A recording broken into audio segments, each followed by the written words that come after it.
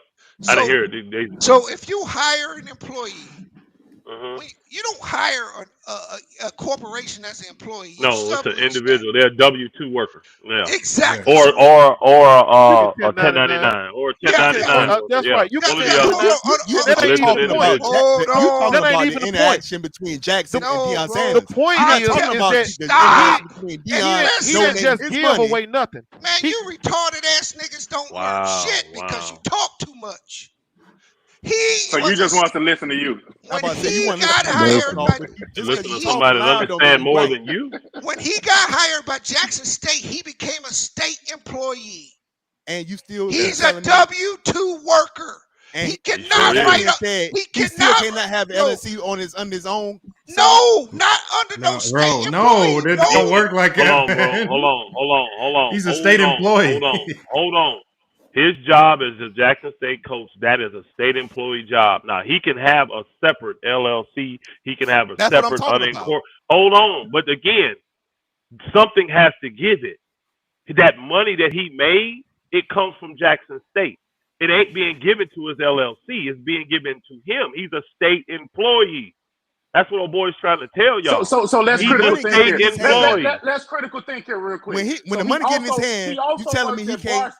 He also worked at Barstool as a 1099 he can donate. independent He analyst. can donate. Okay. Hold on. He can donate. Donated his Barstool salary. He can give all his money. He can get. Let me finish. He can give all his money to his LLC, to his unincorporated thing. He can do that.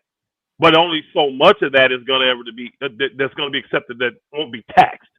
You only can give so much. Like I could give $100,000, but only say 50 is the max. That's the max. I can still get 100. Okay, that's. But after 50, I'm still going to get taxed on that.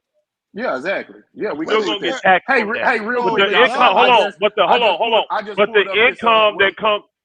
Go ahead. Go ahead. I just pulled up his income on his salary and everything on SportsIllustrated.com. So Deion, he should have actually made a lot of money. I want to see what the story gonna come out. Because if I'm a betting man, I bet you Jackson State didn't pay him all his money. So his base salary was $300,000. He owes them money now. He already had money. Hold on. Let me finish. And then per season, he get 10% of season tickets over $10K. In 2021, Jackson State sold 22,000 season tickets at $150 to $200 a pop. Wow, that's So a that lot would of bread.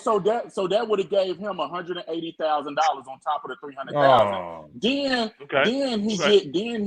he get 10% over 30,000 fans. And Jackson State in 2021 averaged 48,000 fans for 6 home games. So that's another 900,000. I wonder if Jackson State paid him that money. If they didn't, hold on, bro. that's probably why he got the hell out. That's probably why he got the hell You're out. talking about 900,000 for 16,000 fans? For but 18,000 over 6 games. Six home games. 18,000. You got to break that down over 6 home games. So, first, because all these coaches have a package. It's a package. All the money don't come from one entity. It's a package deal. So, you what you just said all there, that's what? 1.5? Yeah, pretty much. That's about $1.5 million. That's why and he gave how much of that back? His money. It ain't about giving back. He gave half his salary back. I wonder if they actually paid him this much. Because I've been hearing rumors that I've been hearing rumors that Jackson State was coming up short on his bonus money for ticket sales. That's what I've been hearing, but I didn't want to bring it up on here because I know I got some Jackson State people. I don't know how true it is, so I'm not gonna bring it up if it ain't 100% true or big. Well, you just brought it up. Yeah, I did. I indirectly did. You're right. And let's say that's true. That even furthermore proves the point of why he did what he did, and I understand that. This whole thing ain't about. That's why I say can't nobody. I put it like this. I can understand why he left as far as the money aspect, as far as what y'all trying to push, but at the same time, you have to understand why the people who's in disagreement saying what they saying because again, I do. Trust me, I do. I don't. What you said because at some point, when we gonna hold people accountable for what they say out their mouth? Bro, when a coach leaves, you can't hold them accountable. You want and like. The brother that just said that. What did Deion say out of his mouth that he did not? That was a lie, or he went back again? What did he say? Did he level the HBCU playing field? No. What? Oh, Oklahoma. How did he level it? How did he level it?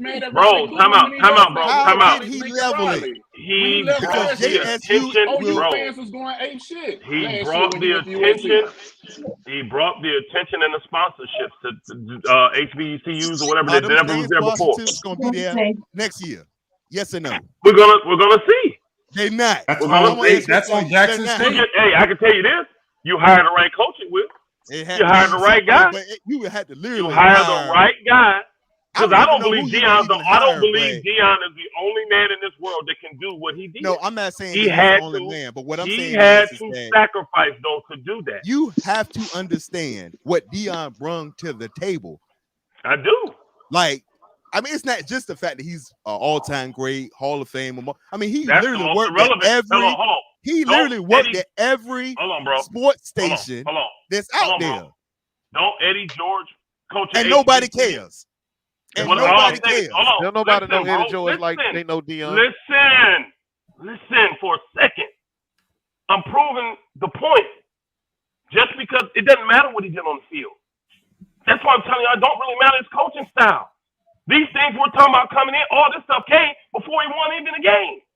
Him winning didn't bring this. Who he is as a marketer, who he is as an advertiser did this.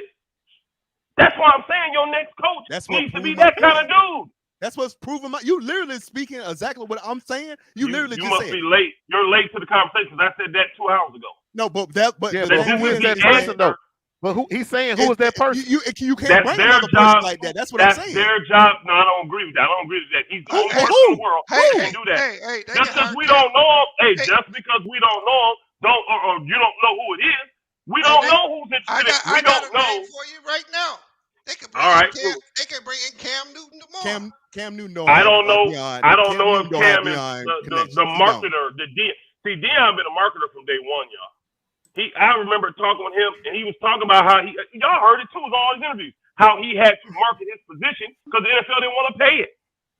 He was the one that created the market to get these individual guys paid. Defensive backs weren't getting paid like that back then. Till he came in and marketed the position. You can find all these guys today, social media, they all think that they're brands. They all think they're in marketing. So I don't know who the next great marketer is. I'm not going to say Deion's the only man in the world that can do this. Now it's up to Jackson State because they've gotten in greater revenue, greater income. Go find that dude. He showed you the blueprint. Go find them. Blueprint. That's the whole point. What is the blueprint? Because the only bro, he tells you all the time. It's Deion building Sanders. your facilities and NIL money. You can do all of marketing that, right? personality. You gotta bring guys in that can recruit. You got to be able to connect with young players, talk their same language. He gave you the formula. But they don't have the money to build those facilities. That's the problem. If you can market, if you can market this properly, you will get the sponsors come in. You do that, you will get the better recruits. You get better recruits, you're gonna win. It's just that simple. That's what he did. Why do y'all feel like their success is only hinged and tied to Deion? Like they can't be successful without him. If Deion Sanders is I think I heard somebody. Y'all means y'all giving up already. Y'all basically saying they trash. I think I heard something. I heard somebody say earlier that Deion Sanders was the greatest thing that happened to HBCUs. I think I heard somebody say that. If that's true, if I go with that and that's true, and we know the long history of HBCUs and all the great players that came out of HBCUs, that lets you know the impact that Deion Sanders had. Like I said again, with the connections, it's not just easy. You're not going to just pick. Even let's say, for instance, Ray Lewis. Ray Lewis has a Deion Sanders resume, but nobody Lewis said it was going to be easy to replace Deion. It's not going to be easy when you have to place a great coach. Sitting here just saying. It's just, we'll go get another great coach. That's y'all playing. Y'all got the blueprint. Another Deion but Sanders. the problem is this: you got the blueprint, and the blueprint what is I'm saying. Deion The problem Sanders, is you're not gonna find another Deion just like Sanders. I asked Ghost Town. I said, "What's your plan going forward?" If we made you, I don't agree with that. The athletic director. The thing is, you have to move as a small school. This is not the first time this is going to happen. If Jackson State brings in another coach and that guy builds Jackson State up to the same degree, that coach is going to leave too. Like this is the reality of small schools. Not necessarily. What was the blueprint? Coaches in this day and age do not stay at small schools for their entire career. That don't happen. How old is Jackson State? Eddie Robinson did. Eddie Robinson did. How old is you're naming a one-off. Okay, but the point when he passed, coaches don't get jobs. This is why nobody really knows him like that. How old is Jackson State? I don't know. Old, probably. What you mean? How old is Jackson State? 150 years old, maybe 150 years old. Over 100 years old. What you mean? 150 years old. Right. Now let's think about this.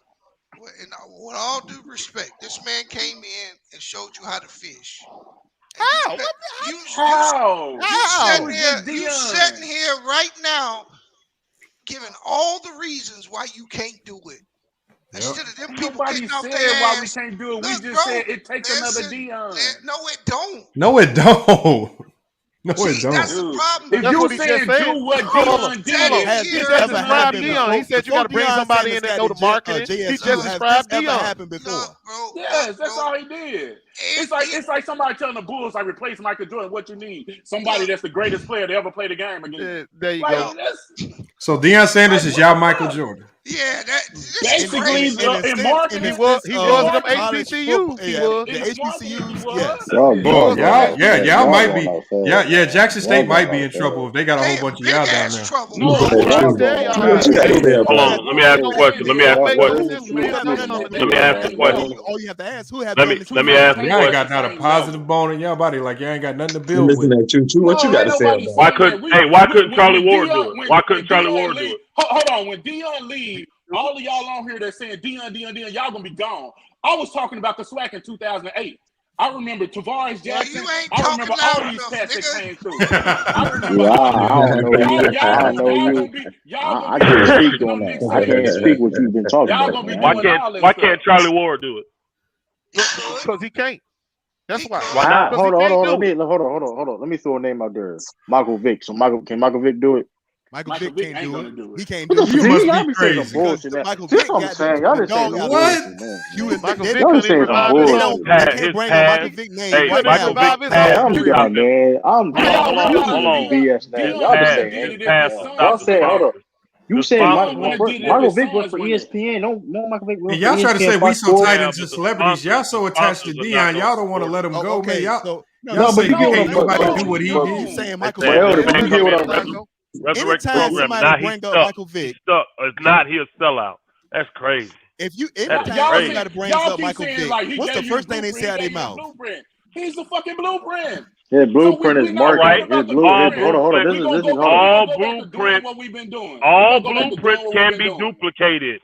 All blueprints can be duplicated. The blueprint is marketing and spending money. That's the blueprint. Hey, there was a Kobe Bryant. Hey, there was a Kobe Bryant after MJ, right? Was it not a Kobe Bryant after MJ? Come on, man. Wait. We didn't say the value brand, MJ. Well, no, you act like Deion. You act like Deion's the only like. And it ain't never been no Kobe after Kobe. No, I'm just saying you name somebody else. We just waiting on you to name somebody that's like. Just because you don't know who it is, just because you don't know who it is, doesn't mean ain't nobody out there. I gave you the coach. I gave you the offensive coordinator at Miami. But he don't have. Hold on, no. Hold on, y'all. Hold on. Offensive coordinator in Miami. As an offensive coordinator, he helped bring in with boosters $20 million in NIL money. He brought in 13 5-star recruits in just 2 seasons on the offensive side of the ball. I like that. I mean, what I'm saying is, I mean, he can recruit, he can bring in NIL money, right? Would he not be able to do the job? Because Brian, hold on. With all that being said, he did not have Deion Sanders' resume. That's just first and foremost. Deion Sanders didn't have no resume before coming. No. He is who he is, on top of the fact that he's still relevant to these young kids to this day. He just said Ray Lewis. Hold on. So you telling me a guy that was able to bring in 13 5-stars and then bring in $20 million in NIL money can't resonate with young guys? Do I have to sit here and remind you the long history of how many NFL players came out of the So how much money? How much NIL money did Deion Sanders bring in? I can't believe you think the Miami black offensive coordinator, not Mario Cristobal, who is the cat that came from Oregon with all those connections, that Miami was sorry as hell, couldn't recruit anybody until he got there, didn't bring those kids in. He brought those kids in. You just can attach your name to it. It's almost like if you go. No, TL got too bad of a reputation. If you average 30 points a game and I average 8, gotta have somebody with a better reputation. We won a championship together. This is not him. I'm not talking about him. Some BS though. What about Jerry? What about Jerry Rice? It's BS, man. He would be Jerry Rice ain't charismatic enough. That's the problem with him. He ain't charismatic, but it's BS though. Okay. So Rod, you said you on a board. You said what? You was on the board at Jackson State. Who would be the top 3 names on your list? UAPB. We actually in the coaching search now. We looking for a coach now. No. What I'm saying is, if you was on the board at Jackson State, who would be the 3 top names on your list? Don't put this nigga on nobody's board. Can I ask this question? No, I'm just saying, y'all have to. Deion Sanders has to be replaced. You cannot cry about him being gone. Okay, we're not crying about him being gone. What I'm saying is, y'all are saying replace Deion. I'm saying go get. I would go look at Ray Lewis. I would go look because Ray Lewis said he interviewed for the Morgan State job. Ray Lewis will be a good person. Ray Lewis will be good. I would go look at him. I would look at P.C. Taylor, somebody that's a SWAC alum. He's played at Jackson State. The people in the community like him. I would go bring him in because at this point, it's not going to be about the dancing and the hoop-ha and the marketing and shit. It's going to be about getting back to grits and bones and winning. You got to win now. You can't go back to 3-8. You got to go 9-2, 10-2, and shit like that. My brother. Unfortunately, I'm just keeping it real. You can win all day. That ain't gonna bring in all the. Thank you. I know it ain't gonna bring. That's what I'm saying. The winning is a byproduct. The winning is a byproduct of it. You got to get guys that can market, that can advertise this thing, that can reach these young men to get the better talent in, and keep it going that way. And you're gonna keep getting better and better, and then the program can be elevated. But if the children, again though, he don't have to sacrifice all. He's already sacrificed 3 years. He's already sacrificed 3 years of his man. We can't. He don't have to stay for that. Here's what you don't understand. We can't worry about that anymore. That time is gone. It's back to Eddie Robinson type winning. You ain't gonna find another Deion. That's what we telling y'all that. We don't care about Deion. Eddie Robinson. I disagree. I think Ray Lewis. Hold on. A guy like Ray Lewis. I like what the guy said. Ray Lewis. I think T.O. would be a good one. And he is still someone that can bring in advertising. Ray Lewis would have been good if they won't Michael never Irvin, Deion Sanders. That nigga pothead, man. Ray Lewis would be great chill out, if it was man. never a I think T.O. is a good one though. Ray On Lewis the would be just, excellent. yeah. But the problem is you had a Deion Sanders. Ray Lewis is not marketable like a Deion Sanders is. Bro, come on now, y'all just like, come on, bro. And whoever you bring in do the same thing. And Hold on. How y'all gonna tell us Ray Lewis? What makes you think Ray Lewis is not marketable? Ray Lewis he's marketable. He is. I don't think he has to be just like Deion. But the biggest thing he needs to be able to do is be a marketer, know how to advertise, and know how to relate to these children when it comes to the social media. You can do that. You're gonna bring in the 5-star recruits. You bring in the 5-4-star recruits, you're gonna win. That's gonna keep the attention on your program. So that's all you gotta do. Time you seen Ray Lewis on any social media platform, in a commercial? I mean, come on. I don't remember that. Hold on. I don't before remember. Deion got been hit. on one. When was Yeah, Deion? he wasn't on Deion stay on TV as far as commercials go. I'm not gonna speak on. Really? What about Michael Irvin? What commercial? He got Affleck commercials that come on like literally every day. What you talking No, about? now. I told you I was gonna support you, man. Hey, you know I don't get out here and talk. I try to support with my money. Oh yeah, appreciate that, man. Appreciate that. You know what's so funny about this Deion thing? You know what I'm saying? Most of these niggas didn't even think he was gonna be successful. That's a good point. It was the same one that he what about Michael Irvin? I knew all the kids go. Michael Irvin would be a good one, but I don't think he'll leave his Michael Irvin got baggage with him. That's the problem. A lot of these players got baggage with him. Ray Lewis got a drug problem bring up in his face. Michael Irvin got a drug problem they could bring in his face. Michael Vick got a dog problem nigga bring up in his face. Come on, man. We don't care about that, man. Come on, bro. Come on. No, we talking about advertising and marketing. That's what we're talking about. Yo, Ray Lewis on TV, bro. He's probably the closest thing to Deion that somebody said that I would agree with. But he's making millions of dollars screaming and hollering on ESPN. I got a name. I got a name for you, Sterling Sharp. Sterling Quiet. He a good football mind, but he's not a marketer. Bro, y'all can't expect to get somebody with the same personality as Deion. Yeah, it don't have to be that. It don't have to be that. He just needs to have the same skill sets. He just needs to have the skill sets. He has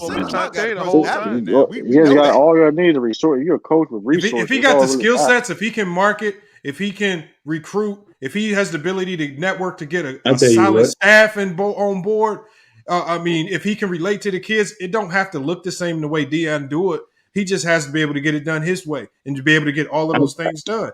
Nobody's going to look like Deion. Nobody's going to look like Deion. I say go for Ray Lewis, Ken Sumlin interview for peer review job. He'll be a good one. Got a Texas A&M background. Was a good coach over there. Had a winning record. You mean Kevin Sumlin? Kevin Sumlin. Yeah, Kevin Sumlin. Yep.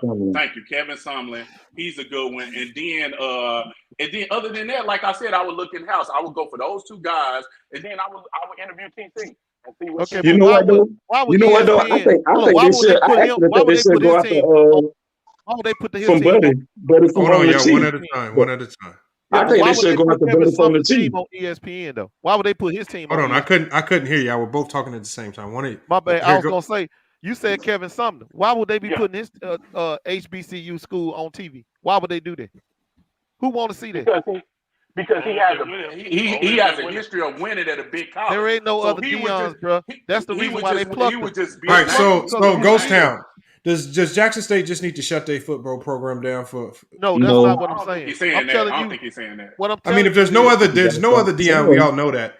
But we can't just keep saying there's no other Deion. I mean, you say that right. I know that there's other viable coaches who can come in and do what Deion did.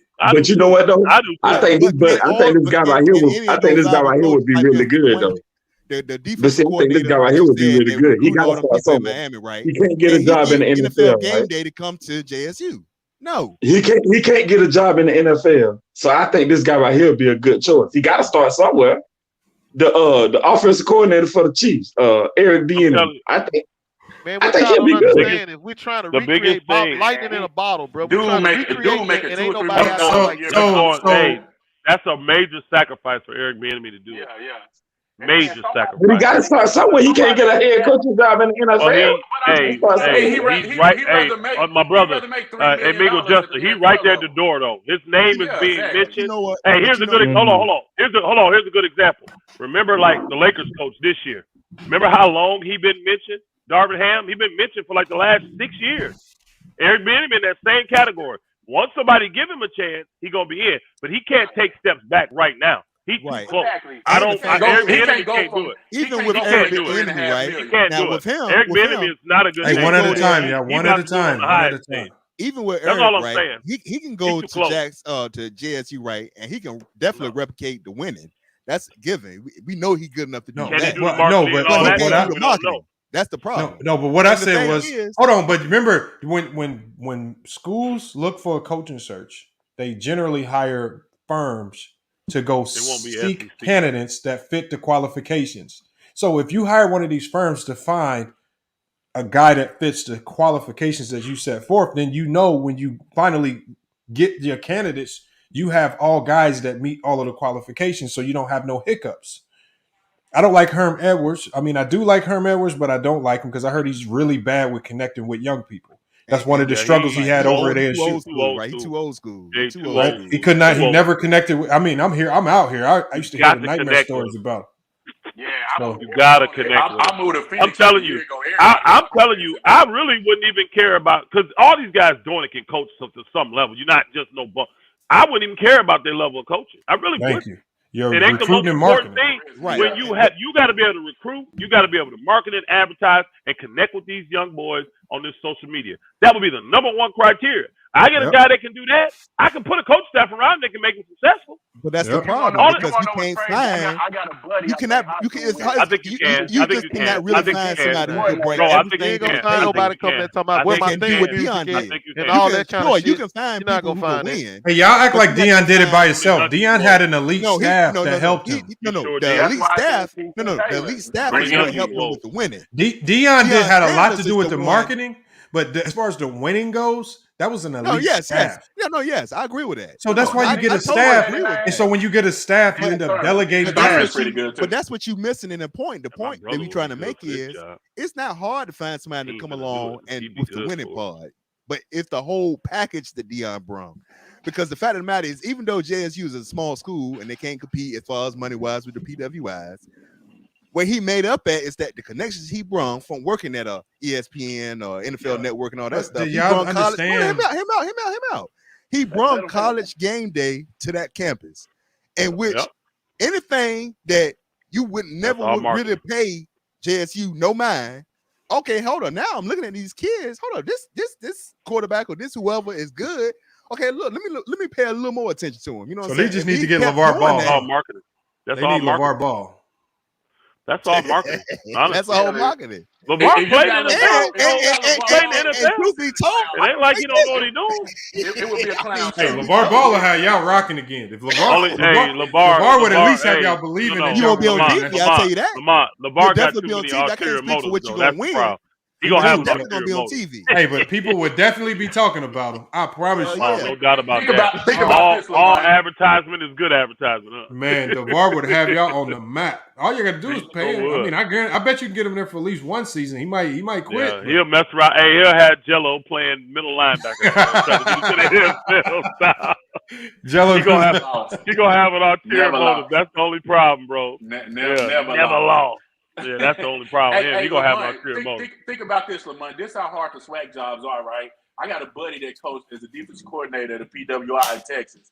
And I was talking to him a few weeks ago, and I was asking him, like, hey, man, we had our head coaching position available at UAPB, and we're looking at some candidates. I said, hey, if I hit up the AD, who was my frat brother out there, would you be willing to interview? And he said, man, I already looked into that job. He said, man, they looking to pay like $175 to like $250 a year for a coach plus bonuses. See? He said, man, I make $425 here. He said, I just stay as a defensive coordinator here before I go take that as a head coach. Because I got to feed my family at the end of the day. So that's how hard it's going to be for them to bring in really good coaches with a low salary. I'm glad he said that. I'm glad you said that because this is part of what I was talking about, the hypocrisy. People ignore the fact what Deion sacrificed to go there. That's not an attractive job, and it doesn't pay you what you're worth at all. So it's going to take a high level of sacrifice. You know what I'm saying? He still was the highest paid coach in SBU, I'm sure. But it wasn't what he was worth. It wasn't even close to what he was bringing in for them. That's why they mad, because they don't see that level of revenue still being able to come in. So now they want to blame him, even though he sacrificed. You giving this man a base salary of $300,000 when he's bringing in you potentially $30 million. Well, come on, we can't bro. say That was a sacrifice. Now, Hold on. I want to kill that narrative that you saying he sacrificed because let he me didn't play the sacrifice devil anything. advocate with you. Oh, Because he they gave him sacrificed, an bro. opportunity in 2020 when nobody else was giving Exactly. him That's why he didn't sacrifice nothing. I don't agree with the It fact went that both nobody else. ways. Hold on, bro. I think he chose them. I don't believe the fact that there no other opportunities offered were out him a there. I don't job. believe that. Just I all you don't gotta believe do is that. Google it. Hold on, let me Just get him for a I don't second. have to Google it, bro. You got it. I don't have to Google that. Okay, but I don't even have to if Google we that. go- even if I we don't go have off to your Google that. narrative that he Come on, didn't y'all. have One at a sacrifice, time, y'all. One at a time. even if He we go took, off your narrative, he took the. Hey, hold on. He took the best opportunity for him. But here's the thing. He took the only head coaching job. Here's the key. How does that obligate him, though? but the thing is that if he, What I'm No saying one is answers that but I'm gonna question. take, I'm gonna Why take does your that narrative obligate him? and I'm gonna run You with said- it. You you said that said he he had other sacrificed. opportunities. Hold on, outside y'all of both JSU. asking one He did. question. Y'all He gotta may ask not. Hey, questions my one thing at a So is hold this: on. to say he So had he no had other opportunities hear me is out. just not true. Okay, That so was when he. First, Hey, I here's answer the thing, my though. next. Time out. So- Time out. Time out. He's Let a him master. finish though. Let him Hold on. ask you the question. Let him I ask am you the gonna let question it. first. I'm saying that Deion's a master marketer. Jackson State was just the best opportunity for him. That's all I'm saying. But the thing That's is it. that you Ask him the literally question, just then I'll answered go your after own you. question. Because the thing is that okay, if JSU wasn't his only opportunity, right? I'm gonna go with your narrative to say he had other offers. That make it even worse Don't because go with his again, narrative the because it's problem false. the problem that's is true. that y'all act That's a like he fact. did not know I'm just all the not putting problems business out there like that. already were there. So he already knew, okay, what's the quickest place I can go to sell myself and you know Hold what I'm on. saying, do what I got But to you do. but hold on, but it was never I have no it was, problem with that. How it long was is never that I don't either. obligated But here's the after that? thing, I don't either. Hold- That's the hold thing on. What that I'm saying you is, Hold on. understand. I think I that's have great. no How problem long? in what Okay. he did. I'm mad Okay, at I got you. how Hold he on, did it. but That's your what I'm hold mad on, but about. your narrative with that is if let's say he did go, let's say he did have a motive in going to Jackson State, that's still a risk because there's also the risk that it doesn't work out either, and he ends up scarring his coaching resume, and he just looks bad. He had to actually go there. He's stuck in those. He had to be go there. successful. He had to put in work, not just work. He had to sacrifice time, money, more so than most other coaches. He had to do more marketing than most other coaches just to bring in players. He had to build up to create facilities. opportunities to get better players. He And did. so what I'm He saying did is, more work. He did more work than any college coach ever did. I guarantee it. then he won on top of it. So and he said he was like he said he was going to go undefeated this year. They came back and was undefeated. And the thing is, he did everything he said he was going to do. And I think he's leaving the program in great hands, especially with the guy that he recommended takes over the job when he leaves. Well, the guy that he recommended is the guy he demoted. So that's first. Don't matter. He still recommended him. Hey, Lamont, I do think Deion's got a motive, and I believe Deion took this job because it's the best Power 5 job that he could get today. But I think ultimately Deion wants to coach FSU. But I think this Colorado move, in earnest, in my opinion, this was more about his son. I think so too. That's true. That's true. That's exactly what I believe. That's the best thing you just said. They're paying him like he's been in that conference for a long time too, though. Yep. They're paying him his worth. No, I'm not saying the money don't matter, but I'm saying I he gets to put his son in a Power 5 conference where that team was getting no notoriety.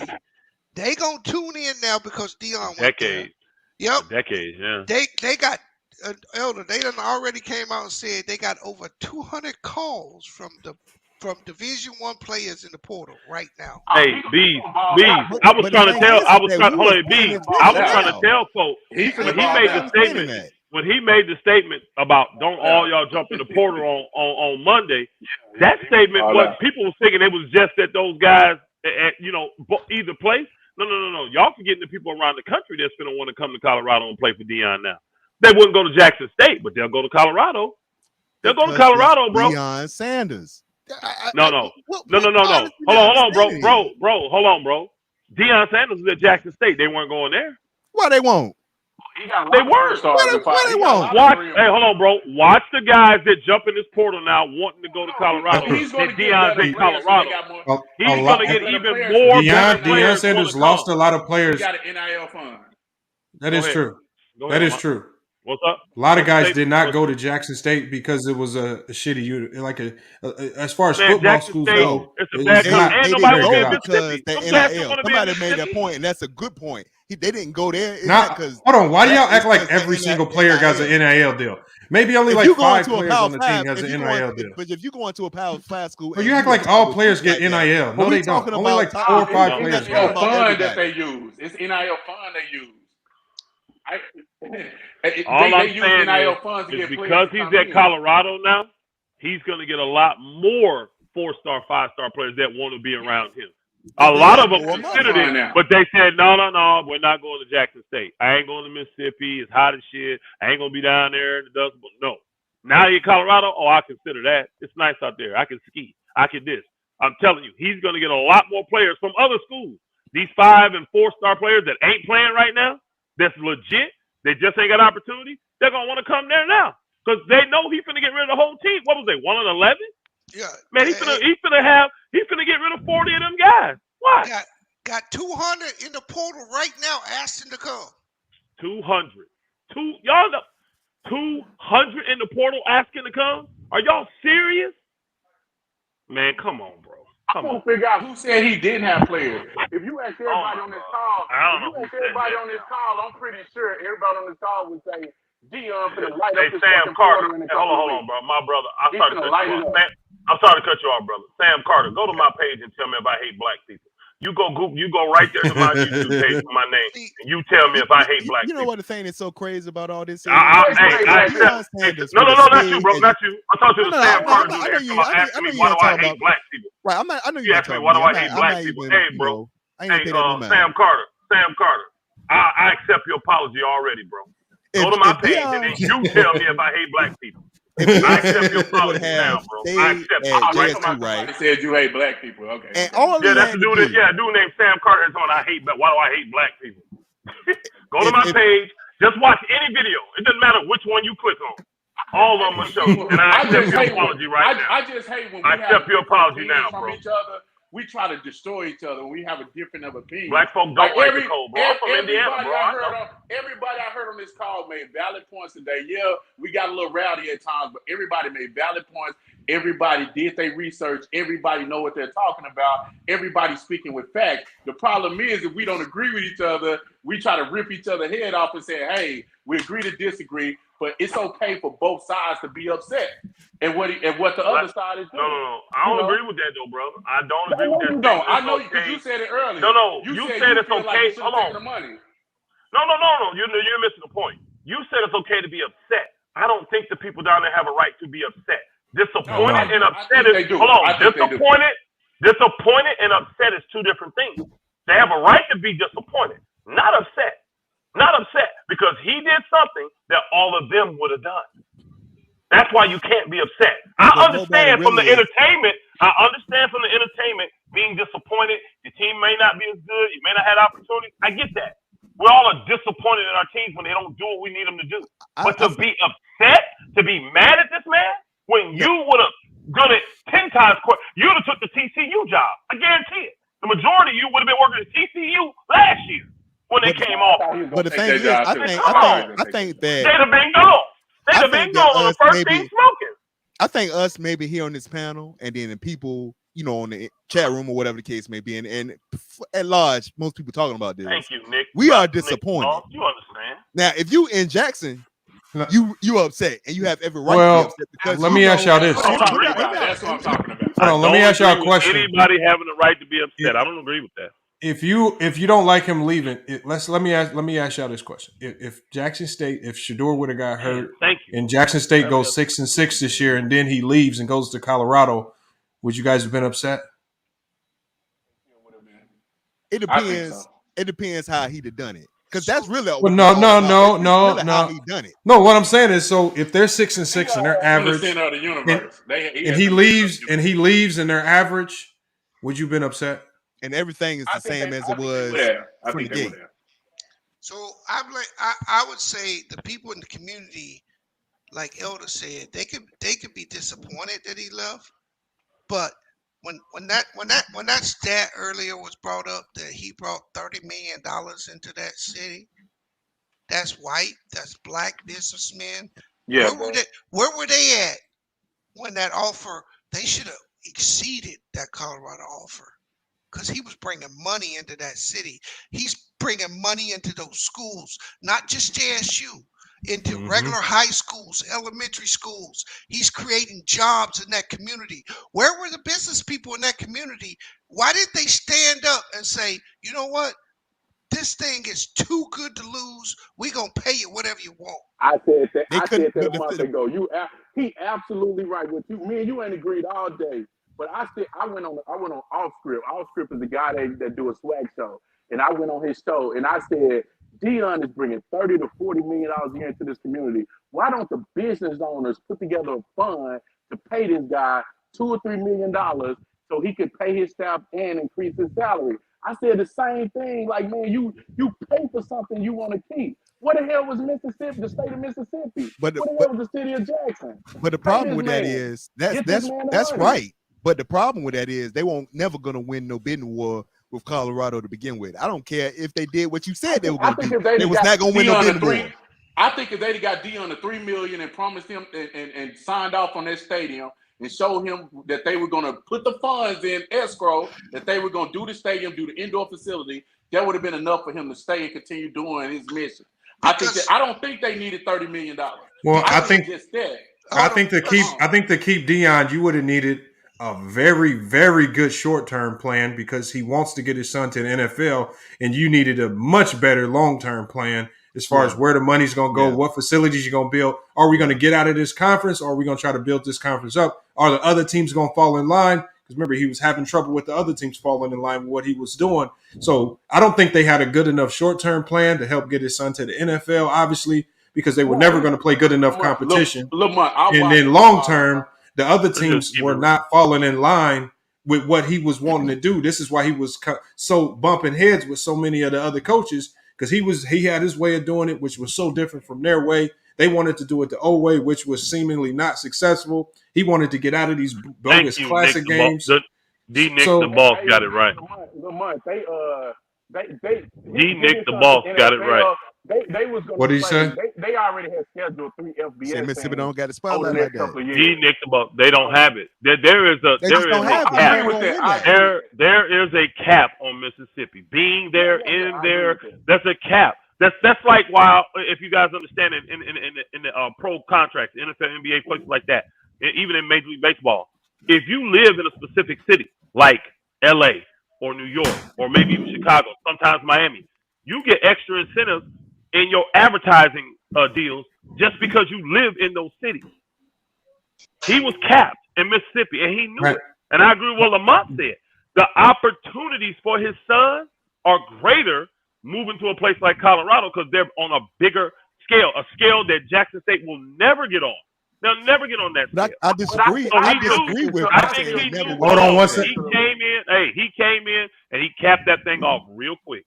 I disagree. He got out. I definitely disagree. Let me run my ad real quick. Jackson State will never be on that level where we're looking at them like the Alabamas and they won't now. Auburns. Yeah, they won't now. Never. Hold on, y'all. Give me 1 second. I gotta take a quick break for a quick promo, real quick. Just give me 1 second. Let me run the promo for the Twitch feed that's also running as well.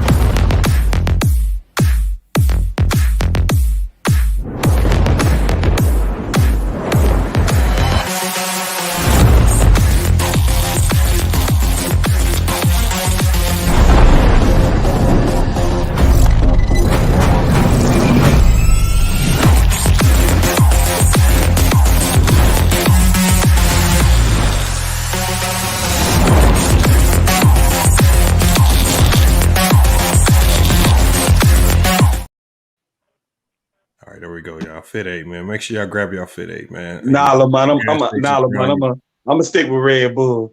Yeah, you know why? And you know what, Mingo Jester? You gonna cut. You gonna cut. Oh, look, I gotta put this on the big screen.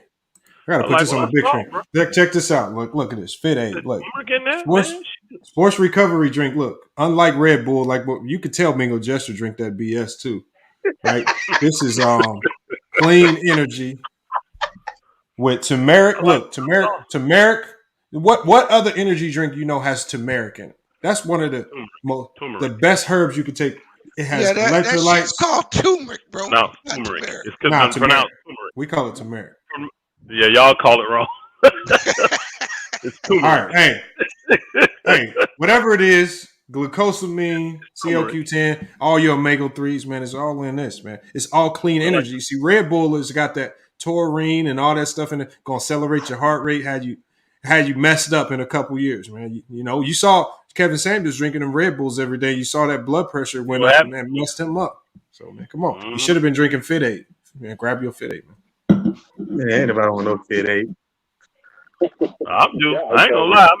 I'm interested. I saw some stuff. Hey, Elder, you know what? Elder, send me your address. I'm gonna send you a whole 12-pack because you know they just sent me a whole new restock. Just text me. I got you. I'm gonna send you a 12-pack. How much they cost? How much they cost, Lamont? Oh, these only. You go to gas station $2.89. Like the regular price. Yeah, the regular price and everything. Yeah. Oh, okay. Hey, Lamont, I had a question. Yeah. What's up, man? With the college football, what's the lowest level bowl game that you can go to? I'm talking about, but like the big, the out of the big ones, what's the lowest one that you go to? I don't know, actually. I'll look it up. Give me 1 second. I'll look it up. I'll look it up. Just give me 1 second. The reason I say that is because literally Deion Sanders could have stayed at JSU, and again, like I said, I disagree with you saying well, some of y'all saying that they could never be this because they was on their way. They had the spotlight on. Here it is right here. Here it is right here. It's Zaxby's Heart of Dallas Bowl game. Okay, so JSU could have. No, I thought they said the Pinstripe Bowl. No, that's that pin. Wait, yeah, the Pinstripe Bowl is the worst. Okay, so they could have got invited. Look at the name of the Pinstripe Bowl. But that's D1. I would actually say the Bahamas Bowl. Is that the Piponomics Bowl? No. And you can actually make the St. Peter's Bowl with a losing record. Right, but that's D1 though, right? Yeah. Yeah. Okay, so my point is that they could have made that, and it would have meant more to us than if Colorado next year won the next national championship. Man, because where he did it. That don't that financially and all that, bro. No, that's if that's the type of stuff that you get made movies about you about. I don't agree with that. Man, Colorado is not winning no national championship next year. Hold on. I'm not saying Jackson State making a bowl game on freaking December 3rd is not going to be more important than Deion being in Colorado winning and going to the national championship and winning the national championship, bro. Hell no. No, it's not going to be more important. Something like that. Hell no. Because when he do something like that, yeah, it'll be legendary. This is why I said Jackson State is smacked out. I told somebody this the other day. I said, yeah, he's done the most he could do at Jackson State. He did the most he could do. That's why he got out at the right time. He hit the pinnacle. The pinnacle at Jackson State is the Celebration Bowl. No, I don't. Been there, done that. Because, like I say, you literally seen the writing on the wall. I mean, you sit here in real time. We're looking at them basically becoming Gonzalez. That's literally what you were looking at, and I think really that's what people are upset about because it's like, damn, you just what? Why you leave for? You know what I'm saying? I mean, I understand. I definitely $5 million. Robinson. $5 million. Really known for his longevity. Y'all talking like I'm sitting here. Hey, y'all. Hey, would I be a sellout if I signed a partnership deal with ESPN with my channel? It depends. For $5 million? Did you start to show off saying that you're gonna? It's all Lamont. Hell no, Lamont. No, it's all entertainment. You know what I'm saying? It's all entertainment. If you have you ain't gonna sell out. And now if they change all your content, I'll be happy because you got some trash ass shit you be putting out there. Stupid ass conversations you be having, trash in the 90s and the old school players. I hope they change your content first and foremost. That's the first thing they need to change,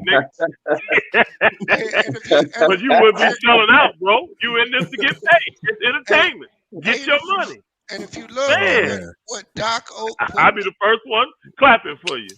You look, shit, hell yeah. Well, I think we all are clapping for Deion, but us who's in the disagreement, but check this out, slow clap. If you look at what Doc put in there, the fact that USC and UCLA is leaving in 2024, that gives Deion a legitimate chance to just be behind Oregon in recruiting in that conference. So that was a smart move. I would say Utah also. He has an opportunity what the talent he's going to be able to bring in 2 to 3 years to win the Pac-12. Yeah, it was strategic. Trust me, bro. It was strategic. Can you imagine it was being smart. Deion's smart cell phone right It now? was strategic. It was strategic. The amount of parents and wannabe agents and all this calling him right now, trying to get they boys over there to Colorado, bro. He got to be going through. Oh yeah, bro. When he get out of his portal, how many? Hey, what do they have? How many players are you allowed in Division I? I don't even remember anymore. How many you allowed? You're allowed as many as you want. You can only have 85 scholarships, though. There you go. 85 scholarships, but what they have now out of 85 scholarships, I got a nephew. You got 200 guys already in the portal trying to get one of them 85 scholarships, and probably 20 of them already promised to different players that are there, and different players that's coming with him, and players that he recruited. Man, come on. His phone going crazy. You have to also look at it this way. That's because that's the hot topic of right now. Let's talk 3 years from now. Then let's see how many of those same players. 3 years from now, it's not going to be that because you have to exactly. But the fact of the matter is that all these other big schools is going to have results also. Because you're not going to tell me that even with all these players you talking about, they're going to be able to compete with Ohio State. Yeah, but hold on. But do you know the impact on your program if Deion is able to bring in 4- and 5-star players over the next 2 to 3 years? And because football, you can't do it in 1 year. Nobody expects him to turn the thing around next year. He's going to have to bring players in over the next 2 years. When he gets his core group in, I think they might be damn near unstoppable. If with all the players that want to go there now, especially out of the transfer portal, and he's already getting 4 and 5 stars right now early on. I mean, it's going to be tough if they get. It's going to be tough to beat them in a couple years. This is a part that you missed too. These teams are great most of the time because they have incredible depth. I remember a few years ago, Alabama wouldn't have won that championship if they didn't go to that freshman quarterback and that freshman wide receiver when they was playing what's the name now. They wouldn't have won that game. Yeah. You see what I'm saying? Imagine those guys right now on your team and they're in the portal. See, it killing a lot of teams' depth too. If he snagged 40, 50 players from somebody, you taking 2 or 3 guys in this team, 2 or 3 guys, bro, you're going to hurt their depth. These teams to be successful and how every game matters in the college football, it could cost you. Not having that depth could literally cost you a game. They know how serious it is. And just so y'all know, like, take Alabama. They lost 15 people to the portal. 2 starting offensive linemen. Ooh. Where they trying to go? But were they think about this, man? Colorado, where y'all think they ranked on the 24/7 recruiting list? Right now, they ranked 74. They were ranked 74. When it's all said and done, they won't be 74. I bet they be top 10 when they're done. I bet they be top 10 when it's done. When Deion finished, they're gonna be top 15 this year. This year, it ain't gonna take next year. It's gonna be this year. He's gonna have them top 15, and he's gonna be balling. They're gonna be balling. JSU don't have the opportunities Colorado got though. Also, remember this. JSU was the number 1 at FCS. Hold on, 74. Yeah. He said they 5 times better than Colorado. I don't agree with that. You know what? I'm glad they don't have the that resources either. But I'm glad you said about that, about the recruiting, right? Because you said they are 74th, and you said they'll be top 15, and I agree with you. But what's the main equation? But what's the main thing that piece of that equation? Hold on. Deion Sanders. They not. That's the whole point that we were making this whole time. No, they what not. Did B say? What did B say? They're not 74. They're not 74th because whatever they are. Listen, fuck.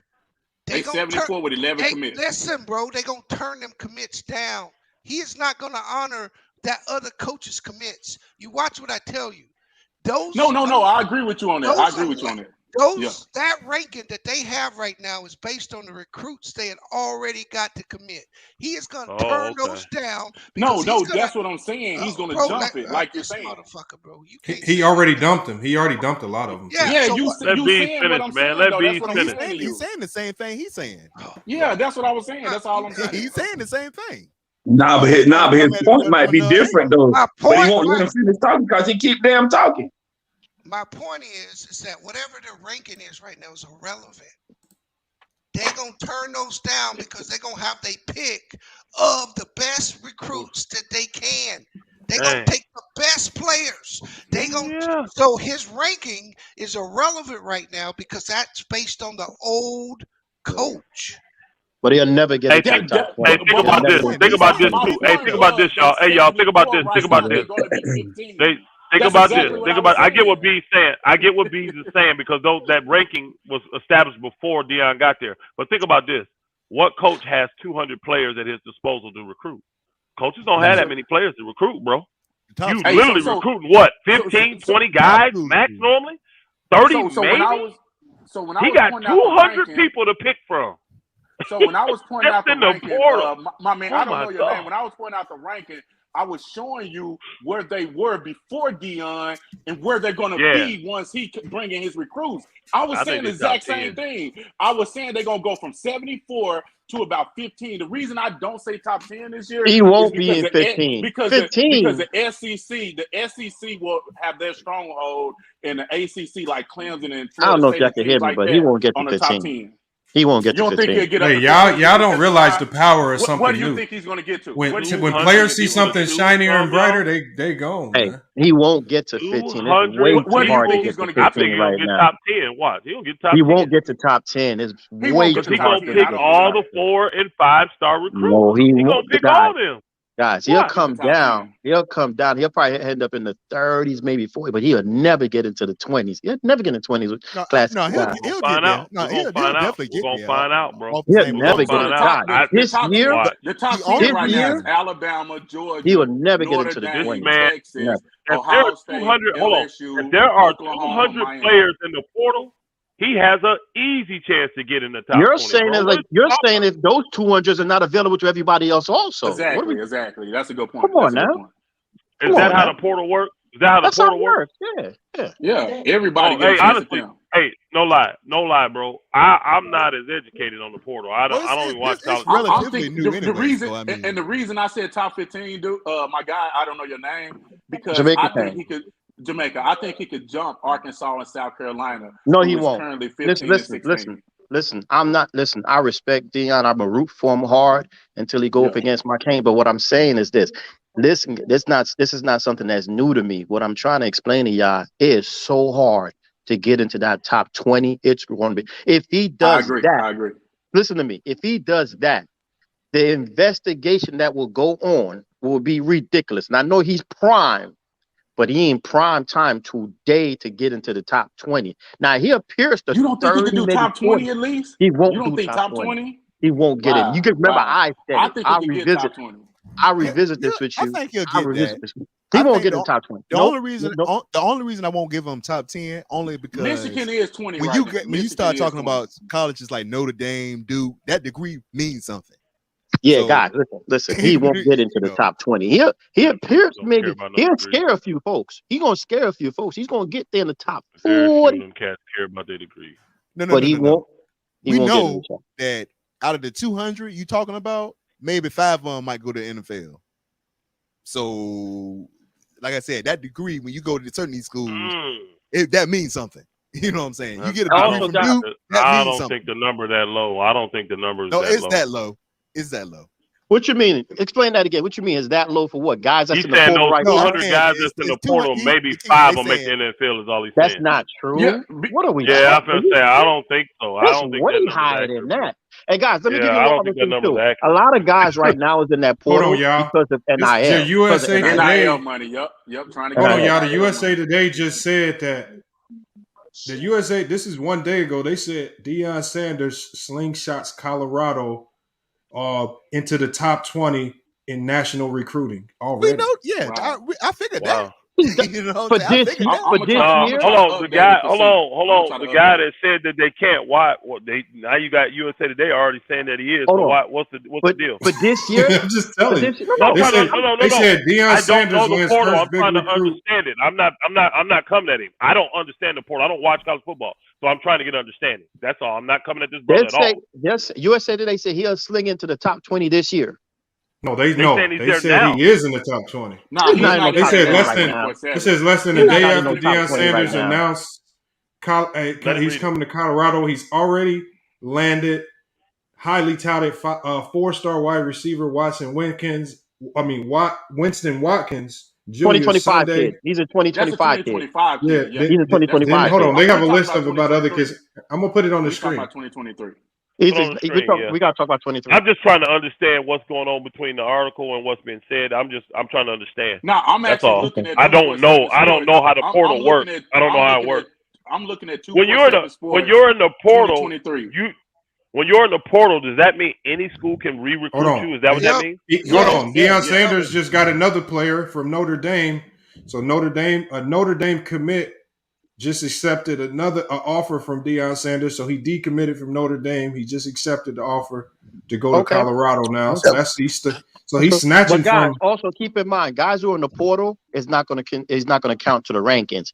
The rankings come from pure high school players. Pure high school and okay. Yeah, and JUCO. All right. And JUCO. Yeah. But they do have transfer rankings. They do have a ranking separate. They do have that. That's where he's gonna. That's where he's gonna make some noise at the transfer rankings. That portal rankings, that transfer rankings.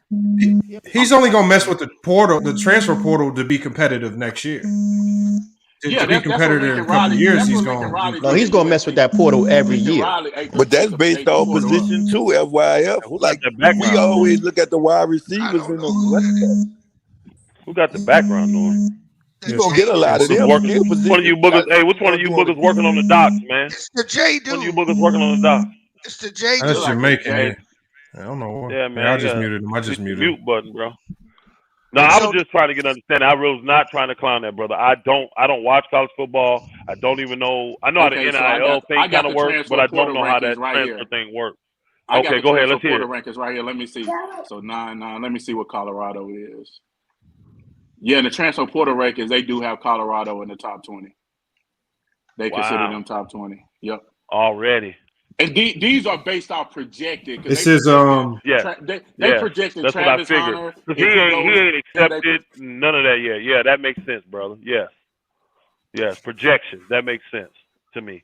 I've been thinking none of these guys have already actually committed, right? Yeah, exactly. That's what. So that makes sense.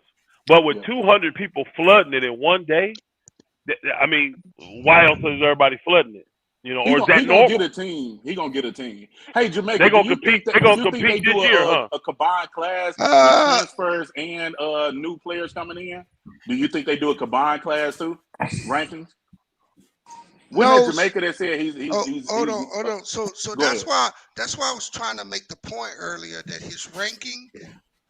That's why I was making the point earlier that it's irrelevant, huh? It's irrelevant because all those dudes are decommitting. So his ranking this year is irrelevant. Who knows?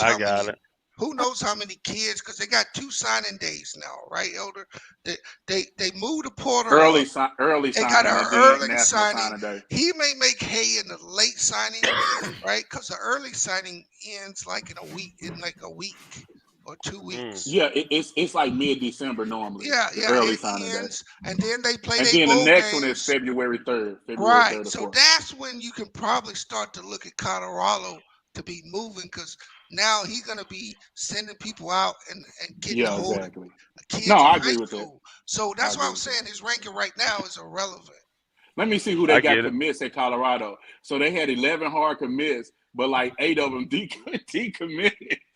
Well, no, they withdrew. Well, I told y'all, players commit. They might as well. I told y'all players commit and decommit because they sign to coaches, not teams. Coach. Yep.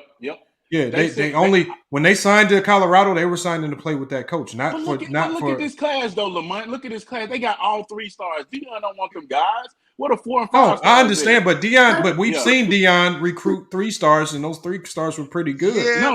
Yeah. I'm not gonna shit on 3 stars. I'm not gonna shit on 3 stars. Actually, you don't. Yeah, I was a 3-star. You have to. Oh, my bad, man. Hey, it's not. You probably was told too. Hold up, guys. Hold on. What'd you say, B? It's not about the stars. So it's about how they fit your system. I ain't saying you trash. 3 stars is still good. I thought that's what you said, Migo. Just if you go, 3 stars still. That's a decent player. 3 stars is a decent player. No, I was good. Hold on, y'all. Let me hear what B's got to say. Hold on. Go ahead, B. It's just not all about. No, it's cool, bro. It's just not all about the stars, right? That's got to be a fit.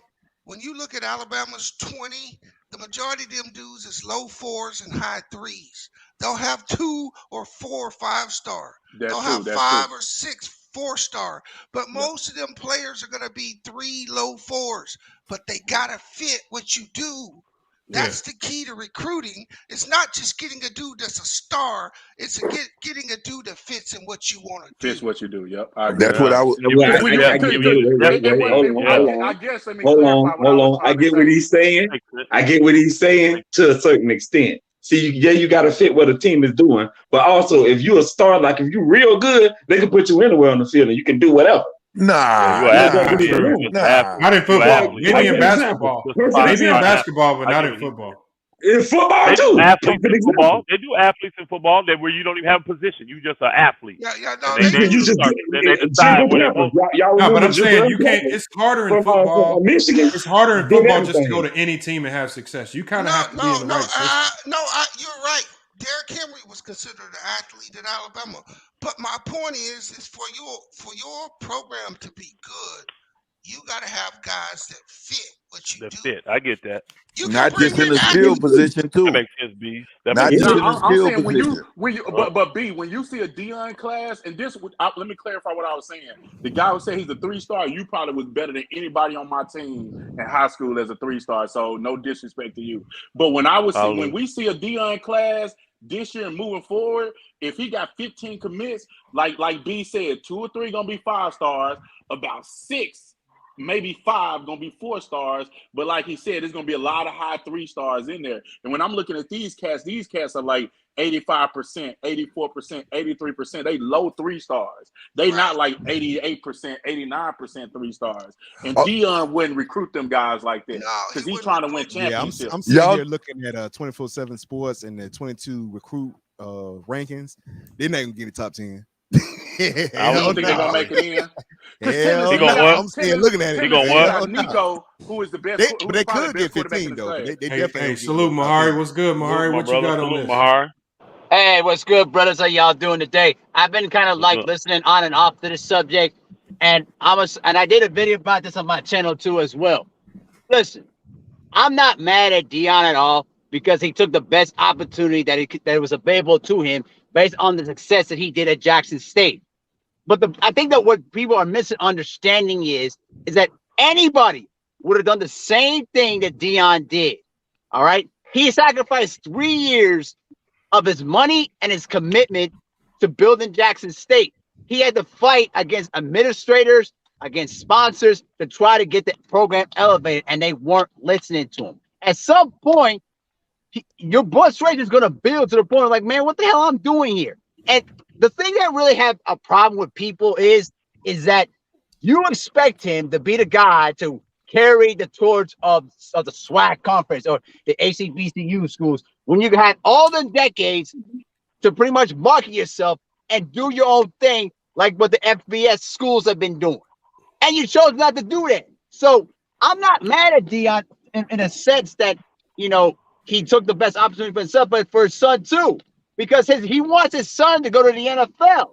And that's why I believe he took the job at Colorado. And I will tell you this, you get 3 years with Deion in Colorado, I guarantee you they're going to make it to the college football tournament. Keep in mind, they're extending the bracket in 2024. They'll be in the top 12, I promise you. Once he gets through the first 2 years, once he gets through the first 2 years, when he gets his guys of the top 4, top 5 star recruits, they'll be in the mix for the national championship. I promise you. Hey, let me ask you a quick question. Did you pay attention to HBCU football before Deion? No, I did not. I'm not gonna. That's I'm not what gonna I'm lie. saying. I'm not gonna say you made some good points. None of your points are invalid. I'm just saying when you say we should have marketed our brand years ago, we did. We marketed like we did a lot of things. It's just that you have to understand that the funding wasn't there. That's a big issue. Right, a lot of people don't get What kind that of the marketing was y'all funding is doing not there. before? Because I didn't ever hear about y'all. Man, a lot. When you a small school like that, you right. A lot of people don't hear about you, but like I said, I've always attended the Southern Heritage Classic. It's always 80,000 people at that game. I've been to the Bayou Classic twice. It's 60,000 people in there. Jackson State, before Deion got there, was putting 45,000 in the stands before he got there. So it's like and most of the people would know it because of the band.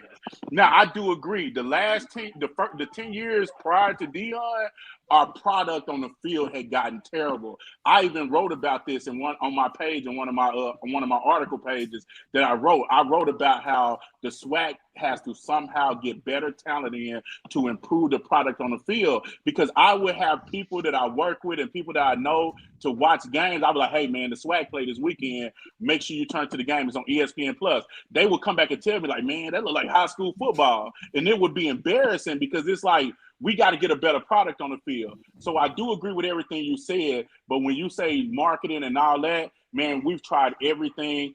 Our product on the field is just shitty. And that's why I was hoping Deion would bring in like 2 or 3 more classes of high grade athletes so other schools could compete with him and our overall product would be better on the field. That means you just need to hire another dynamic recruiter. Exactly. No, I agree with that. It's hard to find one. So right now he got 3 coaches on. He hired Mike Zimmer as the D coordinator.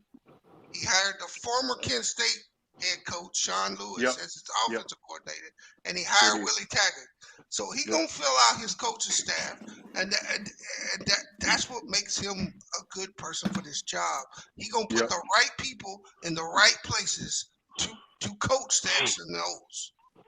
Hey, Deion gonna kill this job. He gonna kill it. I can't wait till he come to Phoenix next year. They play Arizona State here. I'm buying my ticket. Yeah, me too, bro. I'm just gonna tell you. My opinion, Deion. This is a 3 to 5 year move for Deion. Deion is going to be the coach of Florida State. That's where he wants to coach. Yeah. That's what I thought he was. That I agree 100%. You're right, Bees. But yeah, I was gonna say right about that. Them athletes, they want the best coaches, and they definitely want nice facilities. They do. That's facts. But the last caller, I mean, no disrespect to what you said, but your point kind of is invalid because I know you're not trying to compare the HBU play as far as why they in the situation they in versus a PWI. Like, I mean, that don't even make sense. Like, at no level can an HBU compete financially with any. I'm talking about whatever the lowest Division I school is. They can't compete. FCS schools, PWI FCS schools. They cannot compete financially. You know what the problem is? Level. Y'all know what the problem is? They need to put all their resources into one. Y'all want that man to stay there and put all the resources. Make one HBCU academy just for football and put them in one of them PWI conferences and make that work, because everybody that go to HBCU schools don't go just for football. If you go to an HBCU for football, it's because either you wasn't good enough to go to a PD. That's what I'm getting at. Or so if you weren't smart enough. That's the only reason you go. Look. It didn't work out at the PWI. You transfer it back. Like Tavares Jackson, who got drafted by Minnesota in the second round. He didn't work out at the University of Arkansas. That's not true that you're not smart enough. I chose to go to HBCU because when I was in the PWI, I was like probably about 3 other people in my class. They don't put no interest into me. If I'm not a football player, who said you're not smart enough? That's crazy. What I'm saying is, you know how you gotta have a certain grade point average still to get into these schools. That's the point I'm getting at. So what I'm saying is that either you didn't have the grade point average, or you just wasn't good enough. That's what I'm saying. It's really hard to get into a school like Michigan. Hey, let him finish what he said. Y'all didn't even let him finish his statement, yo. Go ahead, brother. What I'm saying is, I didn't go for football. I ain't go on no scholarship enough. I went for academics, like, because I'm an engineer. And what I mean by that is, I went for academics. We all know in them PWIs, they do the same thing that they'll do for the let's say the football players. All them white boys don't be smart. They going for football. So the point I'm getting at is, if HBCU won't be on the level with them people, and y'all keep coming up with the excuse of the funding out there, they have tons of HBCUs. The same way they got what that is, IMG Academy, make an HBCU Academy, put them in like the Pac-10, Pac-12, and then you can recruit talent because they'll be on TV because they're in that conference. Well, the problem is you have to have. You can't just recruit a team. You can't create a team. Stadium that can hold it. Look, that's not true. Look, hold on. That's not. No, I like the idea. I like what he's saying. The idea. Look at what I'm saying. That's not true. No, wait, hold on. Let me finish this. I'm gonna tell you why that's not true. Because right now they got something called a portal, right? Which meaning there's kids, people who jump in the portal, which y'all leaving out, is players that's mostly wanted to play, that's good, that don't get those opportunities. Prime example, the guy at Colorado, right? When Deion say, "Oh, I'm coming over here and I got my new quarterback," right? He jumped in the portal. We don't know if that dude was good because you can't base football off of one position. If the line said, it's gonna be sad. And just like y'all say with Deion Sanders, I'm happy for him. I would have did the same thing because he capped out at what he could do for 600 yards. What I'm saying, hey, brother, let me ask you something. That's when what you I'm say saying. that you do It takes understand. Look, hold on, let me tell you something before you go. You do understand that to participate in NCAA sports, you you have to be a university. You have to have a certain amount of sports. Like, let's say, for instance, if the FAMU tennis program folded. If the tennis program folded, then FAMU technically it could impact the football team because they cannot participate because they don't qualify for a certain number of sports. That's why when people say the HBCUs and try to go FBS level, you have to put on like 3 or 4 more sports. I don't know exactly what they are. And why you can't do that if you combine in football? You combine basketball too. What he's saying is the schools themselves would stay as schools, but they would essentially come together as one school. Exactly. And they would. Is that possible on the NCAA First of all, level? that's not even B, is that possible, B? How that's not impossible? Hold on, I'm gonna tell you why it's possible. Because Notre Dame is an independent school. They got their own football contract. You do not have to be attached. They're not in the conference. Yeah, you do not got to be attached to a conference. But they still under NCAA rules, though. They still NCAA. Hold on, right now. Let me tell you where this is going. Right now, the SEC is trying to fill out 20 teams. They're going to break away from the NCAA. I agree with that. And the Big Ten is following. I'm just telling you where major college sports is going. They're going away from the NCAA. Now, you're right. If we do that, B, you're right. You're right. You could do it if we do that. If we break away. If we break away. Well, that's because of this, the NIL stuff. But the thing is, what y'all also forgetting is these HBCUs don't have the facilities that can, for instance. You build it. You don't want to build. You build. If you build it, here's the thing. Do you know what it takes to get Ohio State to come play you at JSU? Do you know what that takes? Yeah, they like you have to have a stadium that can hold at least 100,000 plus. Let him finish. Y'all said let people finish. First of all, you would never at Jackson State get Ohio State to come to you. What I'm saying is what it would take. $3 or $5 million to play that game. Y'all didn't let him finish his point, man. So y'all don't know what he was gonna say. What was you about to say? No, I was saying that just that alone. Of course we know that's not gonna happen. But what I'm saying is, for that to happen, it at least would take that. And they don't have to. First of all, they only had a body to even occupy that. That's number one. Number two, they definitely don't have the funds. Like y'all just jumping around this whole thing that they just do not have the money. You gotta build. You can't build with no money. That's easy to say, man. He right about that. No. That's what they was doing. That's what they was doing with Deion. And they was trying to do that with Deion Sanders. And then he sold it out and left. Hold on, y'all. When you building as a whole school in a school sports program, remember the coach should not be the essential foundation of what you building. It's this university and the team itself should be bigger than the coach. The coach is just a small piece that makes it work, but anything can go wrong. You got players that decommit. That'd be like hinging everything on one 5-star recruit coming and then he decommit. Now everything blows apart. Anything can go wrong. Anything can go wrong, and that's true. And if everything was hinged on, if they put so much on Deion to do this, then their foundation was already messed up. And that tells you right now, any Jackson State fan needs to go back to the administration and be like, hold on, if everything falls apart because Deion left, y'all need to all be fired. Jackson State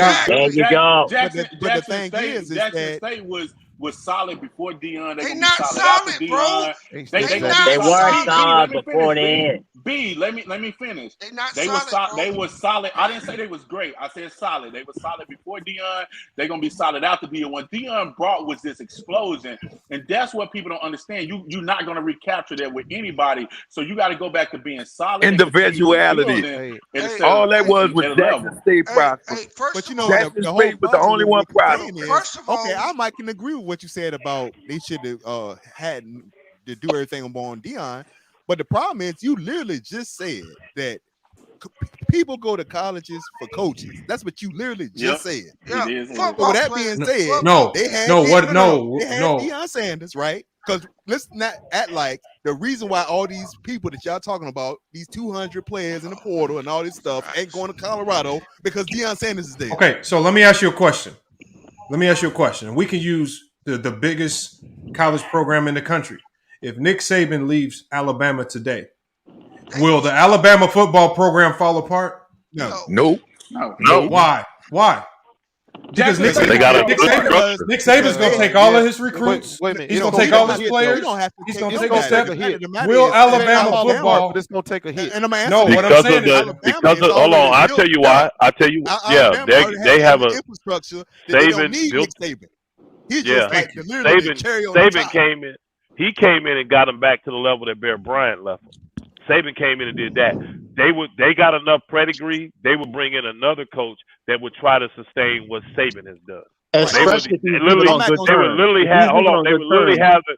literally have the cream of the crop, and because they already have it pegged in the state that the coach is the highest paid employee, they'd be able to pay the guy to come in and do that job. So they'll pretty much get the cream of the crop of the pick who come in to sustain. And if he leaves on good terms, that's a no-brainer. To a certain degree on a smaller level. They don't have that. No, Jackson State gonna be all right as a football program when Deion. They don't have the pedigree though. They'll be all right. They was established. Hold on, what'd you say, B? No, they weren't. Notice when they switched it to Alabama, the first word that brother said was infrastructure. Yeah, because they got it. What is infrastructure? They have the facilities and the structure, everything set up. No, the money. What I'm trying to get TV contracts. No, it's that the people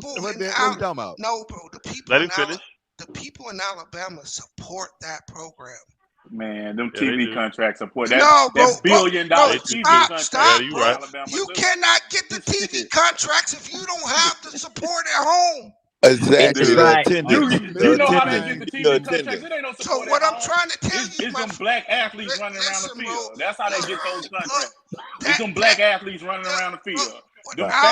Very good black athletes. Not no ordinary. Very good black athletes. I hear what you're saying, but what I'm trying to tell you, it's the reason why Alabama's going to survive. It's the white fans' team. They can bring in those black athletes you talking about that entertain those white people, but those white people are the ones putting that cash down, brother. And if nobody's putting that cash down, those black athletes ain't running. Alabama, most of their athletic revenue comes from their TV deal with CBS and with CBS that's over and ESPN. But hold on. Not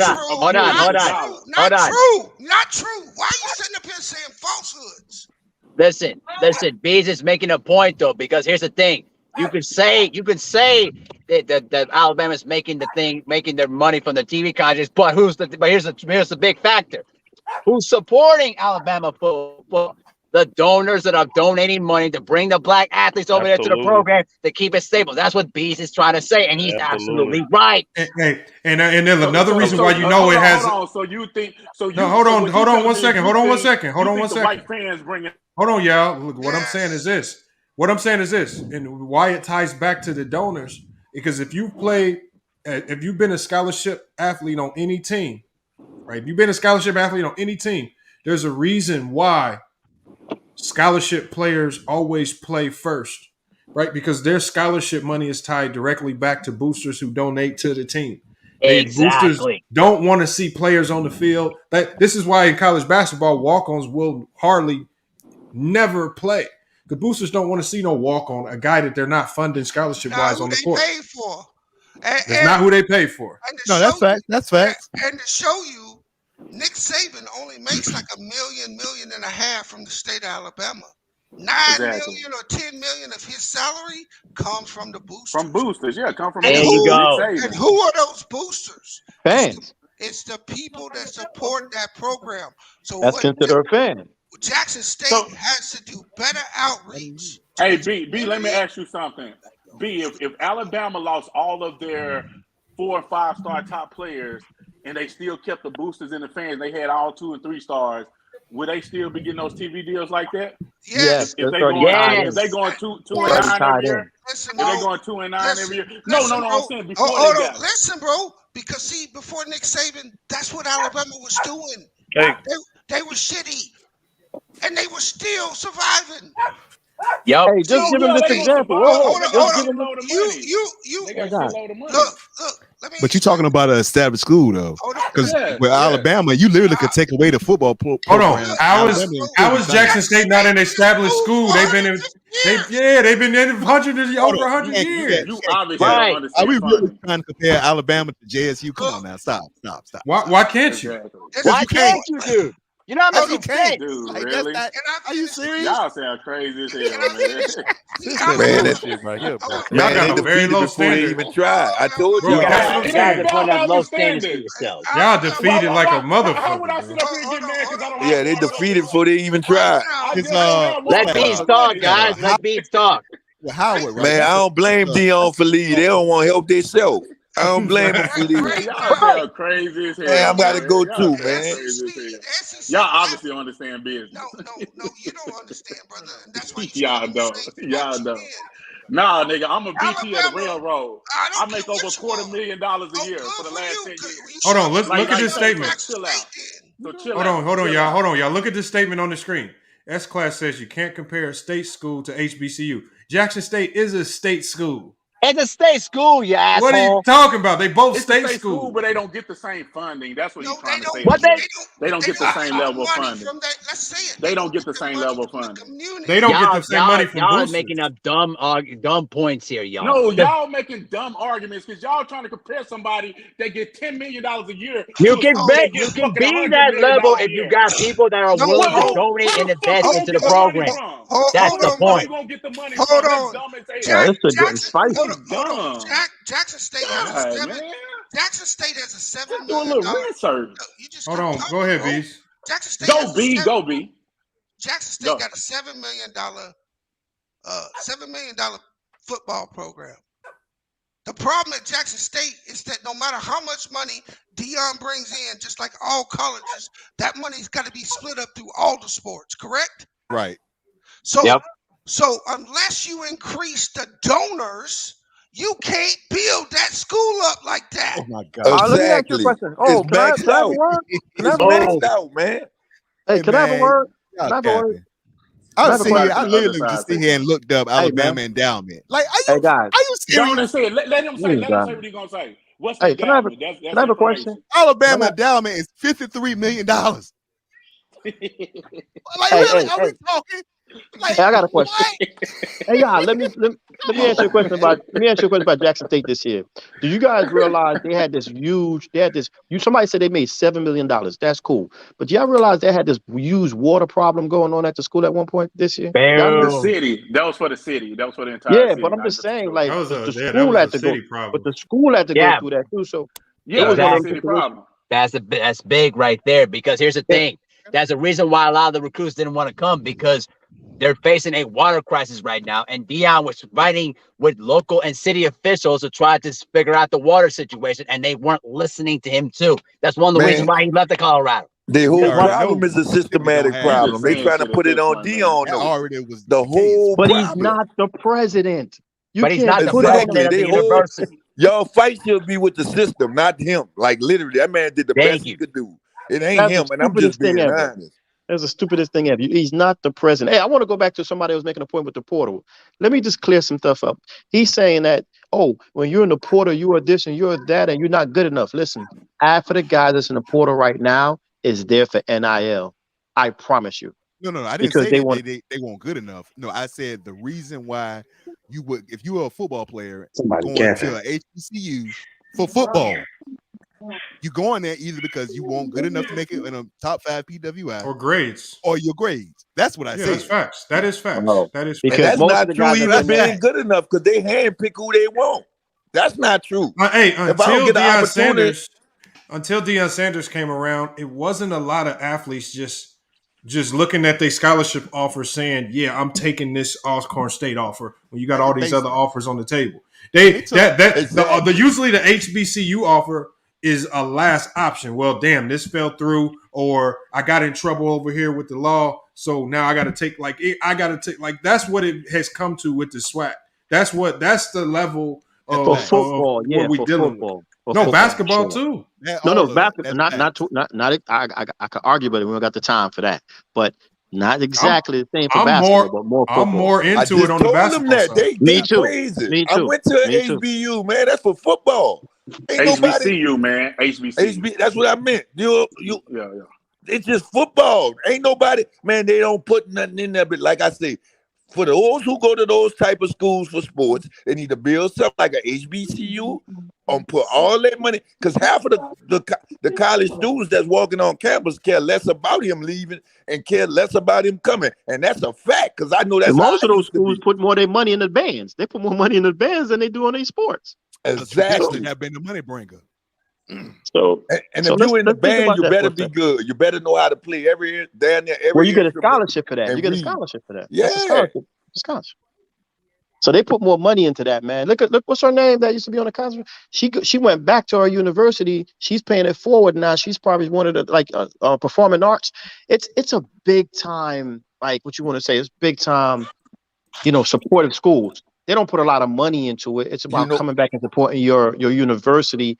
It's a pride thing. It's a big deal, but it's just not a lot of money involved. That's not an excuse too, because you got to look at it from this point. When you go for football, it's not an excuse if it's fact, man. No. Yeah, you're right. Now I want to know. But when who said the SWAC was good at basketball? I don't know who. I ain't hear nobody say that. I ain't hear nobody say that neither. Though. No. They did beat a couple of LBS teams. No, it's not different, bro. Every single team in the SWAC right now in basketball has a losing record. Yeah, exactly. We're talking about the recruiting part. We're talking about the recruiting part, not necessarily how they playing. You're mixing up. You're switching. You're moving the goalposts. No, I'm talking about something earlier. We had another conversation. Okay. Talking about something earlier. Yeah. And then plus, with basketball is different anyway because there's more avenues to get to the tournament. Yeah, you could get one good player in basketball in the change. And you can get real good for sure. Yeah. That's different. You know what I'm saying? And not just that. When you go to HBCU. For like the band, right? Most of them kids gonna graduate, right? Yeah, right. And they gonna donate back to what they did. Their graduation. Hey, you know what Deion did? You know what Deion did that a player, you're gonna have to count on a couple of players to do. Deion was the face because he's a big time person. Yeah. That conference needs players. You need dynamic wide receivers, dynamic running backs, and it's hard in football because you can't see the goddamn kids. It's unfortunate. It's not visual for these companies to get behind football like that. But that's why Deion Sanders had those kids all over social media with the helmets off. You saw the faces. That's one thing he did that should be the blueprint, like I was saying earlier. Like he put his kids out there. He was transparent. We know all their names. Like I know Dallas. Be presentable. Yeah. Aubrey Miller. I know these kids. I mean, they need to start a show like Last Chance U for Jackson State. They need to honestly consider something like that. Like what they need you got to do is go. A team whatever publicity works. They got to go get 3 players. They got to go get a big time quarterback that was going to go big time. Get a running back and a few offensive linemen and dominate. That team start dominating like how this Jacksonville team was Denver, but you still don't know who they are because their coach overlapped them. The coach was more visible than the players. Yeah, that's true. But you know, I got a question for the panel. My question is, again, if Deion Sanders would have stayed. Now you just say, I think I heard somebody say earlier about TSU offered a job. But what if TSU would have said, you know what, man, Deion over there doing this thing, man, why don't we go get us a coach? So let's say they go get like a Ray Lewis or somebody like that, or whoever it is y'all feel like could replace Deion to compete. What would that have done for that conference? Yep. You see what I'm saying? They tried. Bethune-Cookman tried to hire Ray Lewis. If they can market and recruit, it'd have been great. If they can market and recruit, it'd have been great. I'm gonna say something that's not very popular. I'm gonna say something that's not very popular too. TCU is private, and they got a lot of endowment, a lot of money. I'm gonna say something that's not very popular to everybody on this phone right now.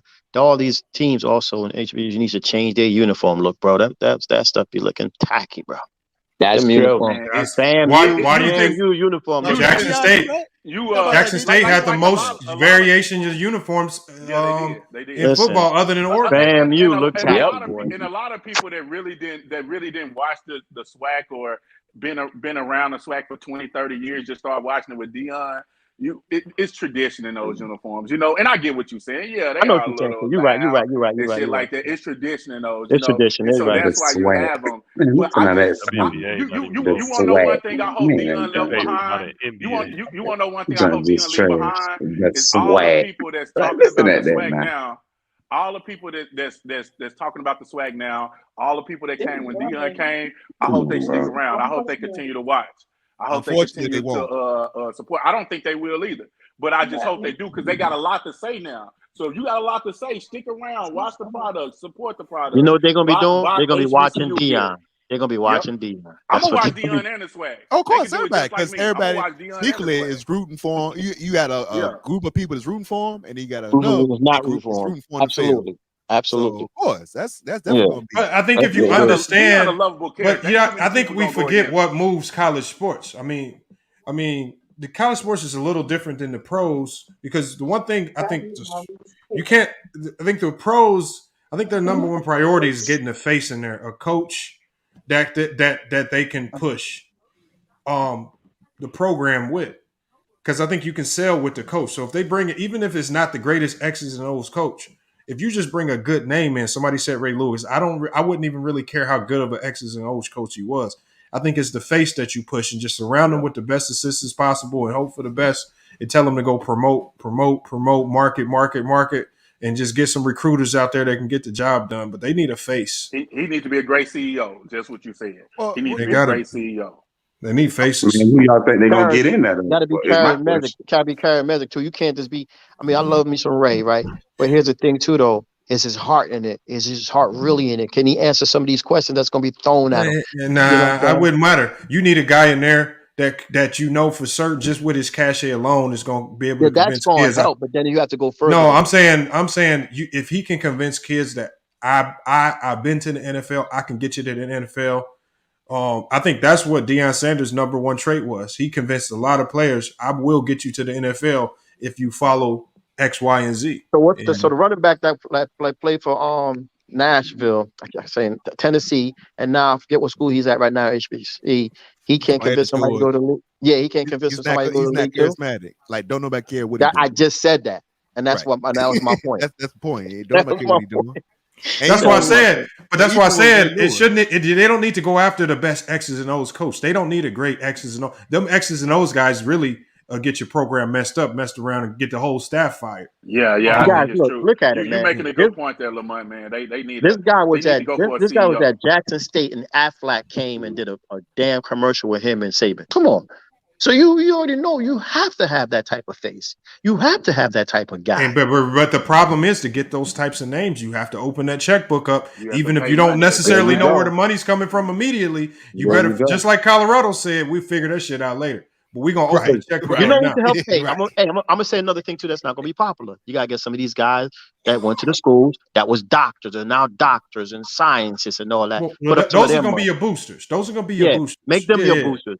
Do they want to put up their money? No, most of them don't. No. But you got to remember, a lot of, like, some of the biggest boosters I know, at least in Indiana, that I knew of, were like car dealerships. Why? Yeah. Because there was a return for them, maybe not immediate, but there was a return in the long run. So if you are going to tell boosters to donate, don't just ask for money. Tell them what you can give them in return. Exactly. And that's, I think, so you can't just say boosters give. Make it a business agreement. Say, if you are donating, this is what we can do in return. It's a long-term endeavor. It's going to work out for both of us. But see, if you're not doing that, then you're not really going to, you're not going to get people to donate. And it's like tradition. You go to some of these meetings, and you know, the old heads versus the young middle heads. They go, well, how did you donate to the? Are you kidding me? You did it because of the basketball team and the football team? You know the band needs the money. You know the arts department needs the money, and that's where a lot of these people that really have the a lot main of money. thing, what people need to understand, and this is with all big colleges. Generally, with all big colleges, the football team funds all the sports. No. I was talking about for HBC. Yeah, I'm not talking about for the. So I mean, the revenue that's made. You went to an HBCU, Jay, whatever your name is. Oh, Jamaica? No, I didn't. No. I didn't. Okay. Just because of basketball, I know a really in depth about a lot of it. Gotcha. Okay. And just be able to being a movie watcher and just being a guy who's actually in society. You know, where a lot of these doctors, these movie stars, and people of entertainment went to a lot of these schools, and it's very prideful for them. And they, in order to give their money back, they got, like my man said, you got to know what's coming back to them. And you know what? Some of these other donors for these big schools, most of them are not kind of like looking back for it because they know they're going to get it back anyway. Because they just want to rub shoulders. They want their little son and their nephews and their nieces to stand with pictures and gathering and all that. That's what they look for. They don't look for the money back a lot. They don't look for a lot of it back. Where other people want it back, because they're about education. There's nothing wrong with being about education, but a lot of those schools, black schools, is about education. And I'll tell you something else, Jamaica, too. One of the things with HBCUs, we don't have a lot of disposable wealth. If you look at the wealth numbers in the United States, the black wealth versus the white wealth is like totally it's not even close. So when you look at what we could give, most of the time when we go back for homecoming, we're giving scholarships to students. We don't have much money. We don't have much money to say like, hey man, we just want to put $300 million into this stadium over here. To take pictures. Yeah, exactly. Whereas Deion, they were saying how he talked to a donor the first day he flew into Colorado, and the dude was like, man, I like you, and I'm going to start your NIL fund with $4 million. $2 million right off the rim. No, right off the rim, 2 million. Yeah, he did. He ended up doing $4 million. They said initially 2, but he ended up doing 4 because Deion talked to him again, like, hey, we're going to really have to get this fund up. And you know why he probably did it? So now he go to his buddy. Now you can go to his buddy on the golf course or go back and say, hey, you know what? I know Deion. Hey, so it's like monopoly money for these guys. It's more play than the scientists. They have the money, but that's the point. They have the money to go away like that. And I used to talk to some of these guys. I'm like, man, where y'all just get this fucking disposable money from? Like, shit, I make good money and I can only give scholarship funds. Like, hey, he go $1,500 to the industrial engineering program a year that me and my wife give to help out a student, maybe just to buy their books. And we giving back some money like that. And I'm watching these dudes just like, man, I'm gonna give a $50,000 check so I can get my name on the brick in the auditorium. Exactly. That's like, exactly why they do it. Where y'all getting this money from? Like, where the fuck do y'all get this money from to do that? I'm gonna tell shit? you a school that should have took a chance on Deion, and they blew the cash not doing it, and they're gonna need him. It should have been Vanderbilt. They should have lowered their academics a little bit and take a shot at him in the SEC. Yeah, but Vanderbilt's never going to lower their academic standards, just like Notre Dame's never going to lower. And now you realize why I said what I said, because I wanted to make a point about how some of these HBCUs is not going to do certain things because they don't want to lower their standard on certain things. I said that for a specific reason. I knew somebody was going to say they wouldn't. Well, and that's I think what's going on I honestly believe I think they need to dissolve. I think they need to dissolve the SWAC, and then just like what B said, look, if you take the best of the best, that's hard. No, I'm saying, but the problem is, as a conference, as a conference alone, the SWAC is the SWAC actually they're just not going to have enough talent. It's because of Deion. It's because of Deion, but they was actually in the green last year. And the only other conference to say that is probably the Big Ten, the SEC, and the Pac-12. You know, Big Ten's like teams with their own television network are always going to be in the profit. But the thing about Vanderbilt is, of course, they're not going to lower their academics and none of that, because everybody don't go to Vanderbilt just for their football program. They actually go there for academics. Exactly. So they're not going to lower that for that, just for that. No. And to make another quick point, saying that the SEC is going to do what? They're still going to get their television money, regardless if they drop their academics or not. Just to go back to a point we was making earlier, if someone asked that question, would everybody getting the same amount of money, the shares and all that? Yes, because you have to. It's a bargaining agreement that everybody got to get the share. So nothing changed for Vanderbilt. That's why they're stubborn like that. Ain't nothing going to change. They're one of the most smartest schools going down. Another school out there that's big time in academics is Rice University. You never hear about them changing anything. If you were going to be a doctor or something like that, you go to Rice. But this is why. But teams with those academic standards like that, this is why the only one that's kind of been consistent is Notre Dame. But a lot of times they struggle to be good in sports. So they understand that there's a trade-off, and they don't really have a high standard of excellence. And Vanderbilt tried. They went in. They fired Bryce Drew, who's the current coach out here now. But they hired Jerry Stackhouse, so they went and tried to get a name that's going to make it shake and maybe bring in some better players, at least on the basketball side. I don't know what they're doing in the football side, but they're always going to struggle. Can I push back on the Notre Dame part? Can I push back on the Notre Dame part real fast? As Jamaica, you know why that's not 100% true what you're saying? Because the number one school for that refused to push back at all, to drop it at all, is Stanford. You actually got to get accepted. You got to get accepted by the administration for them to even offer you, Notre Dame doesn't do that. Notre Dame could come and say, listen, we're going to give you an offer, and it really means something. Stanford can't say they're going to give you an offer until the academic people and the administration accept. Stanford's been inconsistent as well. Stanford, but that's very up and down. But Jamaica, let me show you how powerful. Jamaica, let me show you how powerful somebody like Deion is. When Deion went to Colorado, this is why I say I respect him, like how he negotiated. So initially, they didn't participate in the NIL funding. Their school came out and said, we're not going to do that. We're not going to build an NIL fund. That's against our rules. He made them change that before he signed. They also had restrictions on what credits they would accept from transfers. He made them loosen up their transfer credit restriction rules. So Deion came in and he made that school bend the knee a lot. So that's why I don't call him a sellout, because I can't call him a sellout because he went in and said, y'all going to do things my way. I'm going to still be Deion. I'm going to still come in here to my rap music. I'm going to still talk to the people like I'm talking to them. I'm going to still do what I did. I hate that he left Jackson State so soon, but when he went in as Deion and negotiated what he negotiated, he's still the same man. Hey, y'all. About that? I think Patrick has the best point of the day, y'all. Georgia Tech didn't want to do the same thing too. Georgia Tech, because their engineering school refused to drop a few down for Deion. Can you imagine him in Atlanta? He built damn near the sport in Atlanta. So they said, no, they won't do that either. And he said, okay, bye-bye. I think JSU, I think their biggest negative is that they are in Mississippi. That's a state. That's a good point. And look, if anybody's tried to fly into Mississippi, it's hard to fly into Mississippi. Sometimes you got to go fly to Memphis, drive through, or you got to go to I used to live in Memphis, Lamont, and me and my wife would go to New Orleans. Hey, she wouldn't even want to stay. She wouldn't even want to stay in hotels in Jackson. Bro, I want to tell y'all this story. A lot of people don't know this. My great grandmother died a year ago in Mississippi. I'm going to tell you guys how she died. This is a year ago, 2020. Sorry for your loss, by the way, too. No, I understand. Yeah. She would always talk about dying. She basically told everybody she wanted to die. So I'm not, she was good with it. But she died carrying a lantern to an outhouse. She dropped the lantern, the oil caught her on fire, she died. Shit. Now, I'm thinking in 2020, what the hell is you doing carrying a lantern and even going to an outhouse? That's how Stone Age Mississippi is. Yep. It's not a very desirable place to be. Especially in some of the poor areas. I give you a crazy place to fly in because you can't fly in there as West Virginia. You got to fly to Pittsburgh to go to go into West Virginia.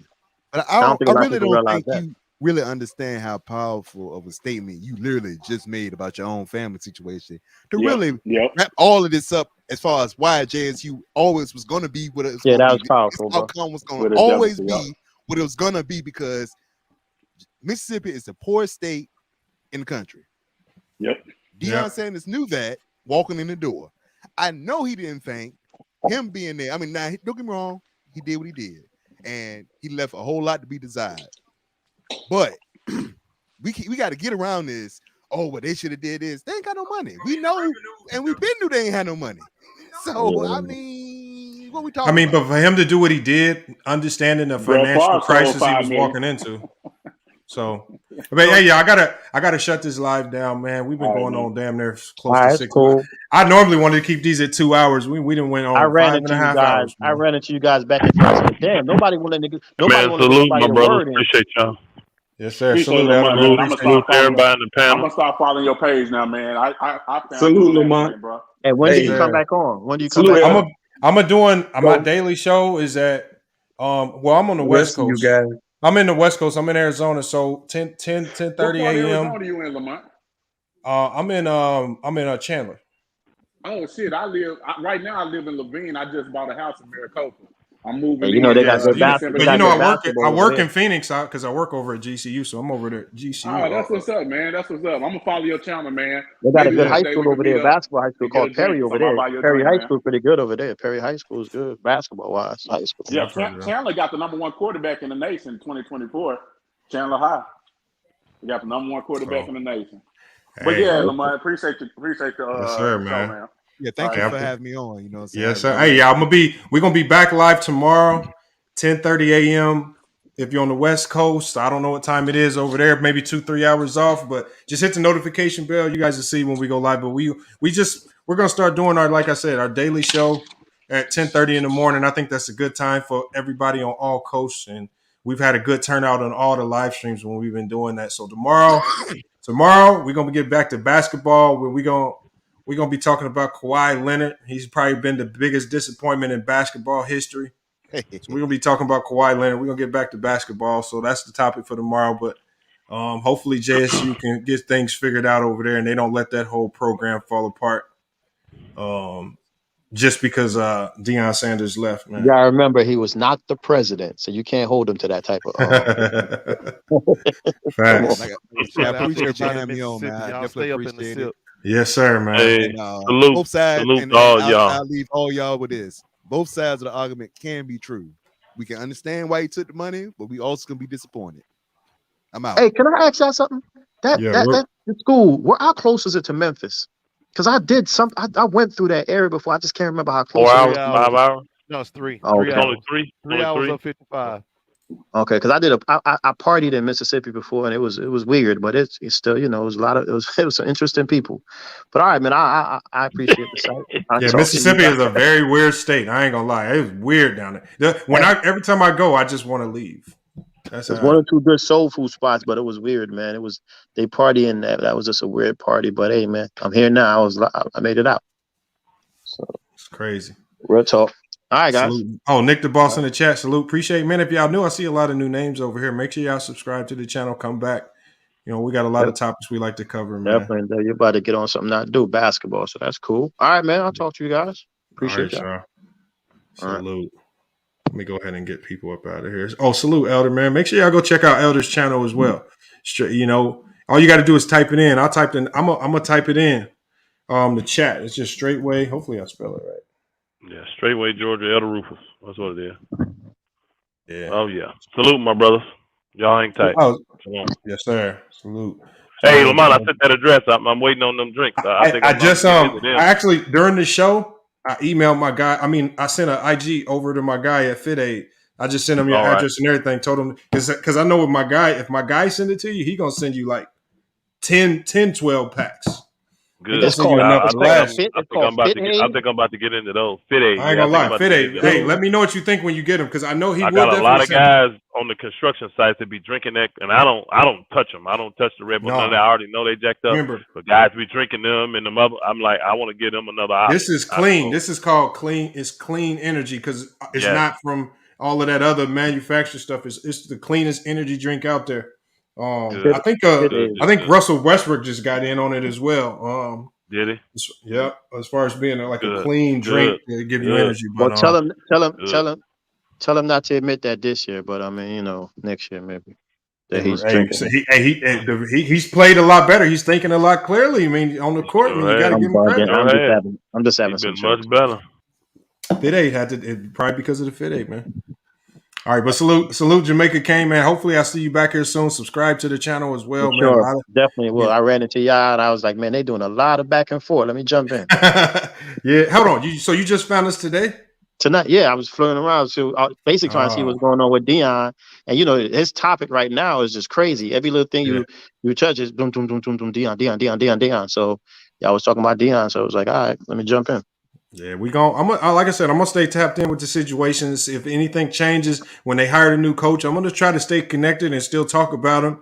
And if they do make a change, I'll try to be one of the few channels out there that still follow. All I know, he scared a lot of parents after he sat in that meeting room and said what he said. I guarantee you that night, about 2 hours later, when parents saw that thing, they made phone calls to their kids like, "Listen, you be out of there by Friday. Don't worry about it." Well, I don't know, but I think a lot of these parents, like a lot of these football players, are some badass kids, and so these parents are looking for a guy that could be a disciplinarian, and especially when they away. Because you would, especially with football teams, football players are the most troublesome athletes on campus.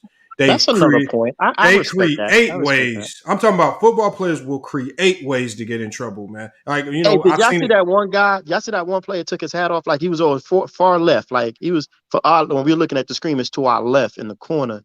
When Deion said about the hat, about 15 seconds later, he took his hat off.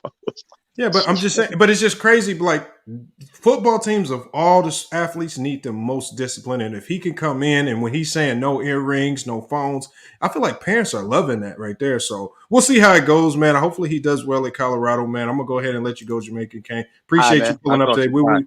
Yes, sir. We will be back live tomorrow, man. Again, appreciate everybody pulling up today. I see Dwight Dorsey in the chat, Patrick Triplett, man. Like I said, a lot of new names, man. I love to see them new names in the chat. Oaktown, man. He's been a subscriber here for a minute. Nicholas Brown there saluting. Always salute to Nicholas Brown, man. He got to be the top mod of the channel. Him and One Cool P. One Cool P always support. Elders also another top mod, Hall of Famer. These are people that consistently support the channel. Like I said before, here's Elder Rufus's channel name. Straightway Georgia Elder Rufus, man. Make sure y'all go follow that man's channel.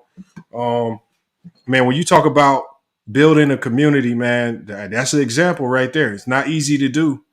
Like I said, he's had articles about him in Sports Illustrated. I mean, his name is out there. He's been a sports agent, works with athletes, man.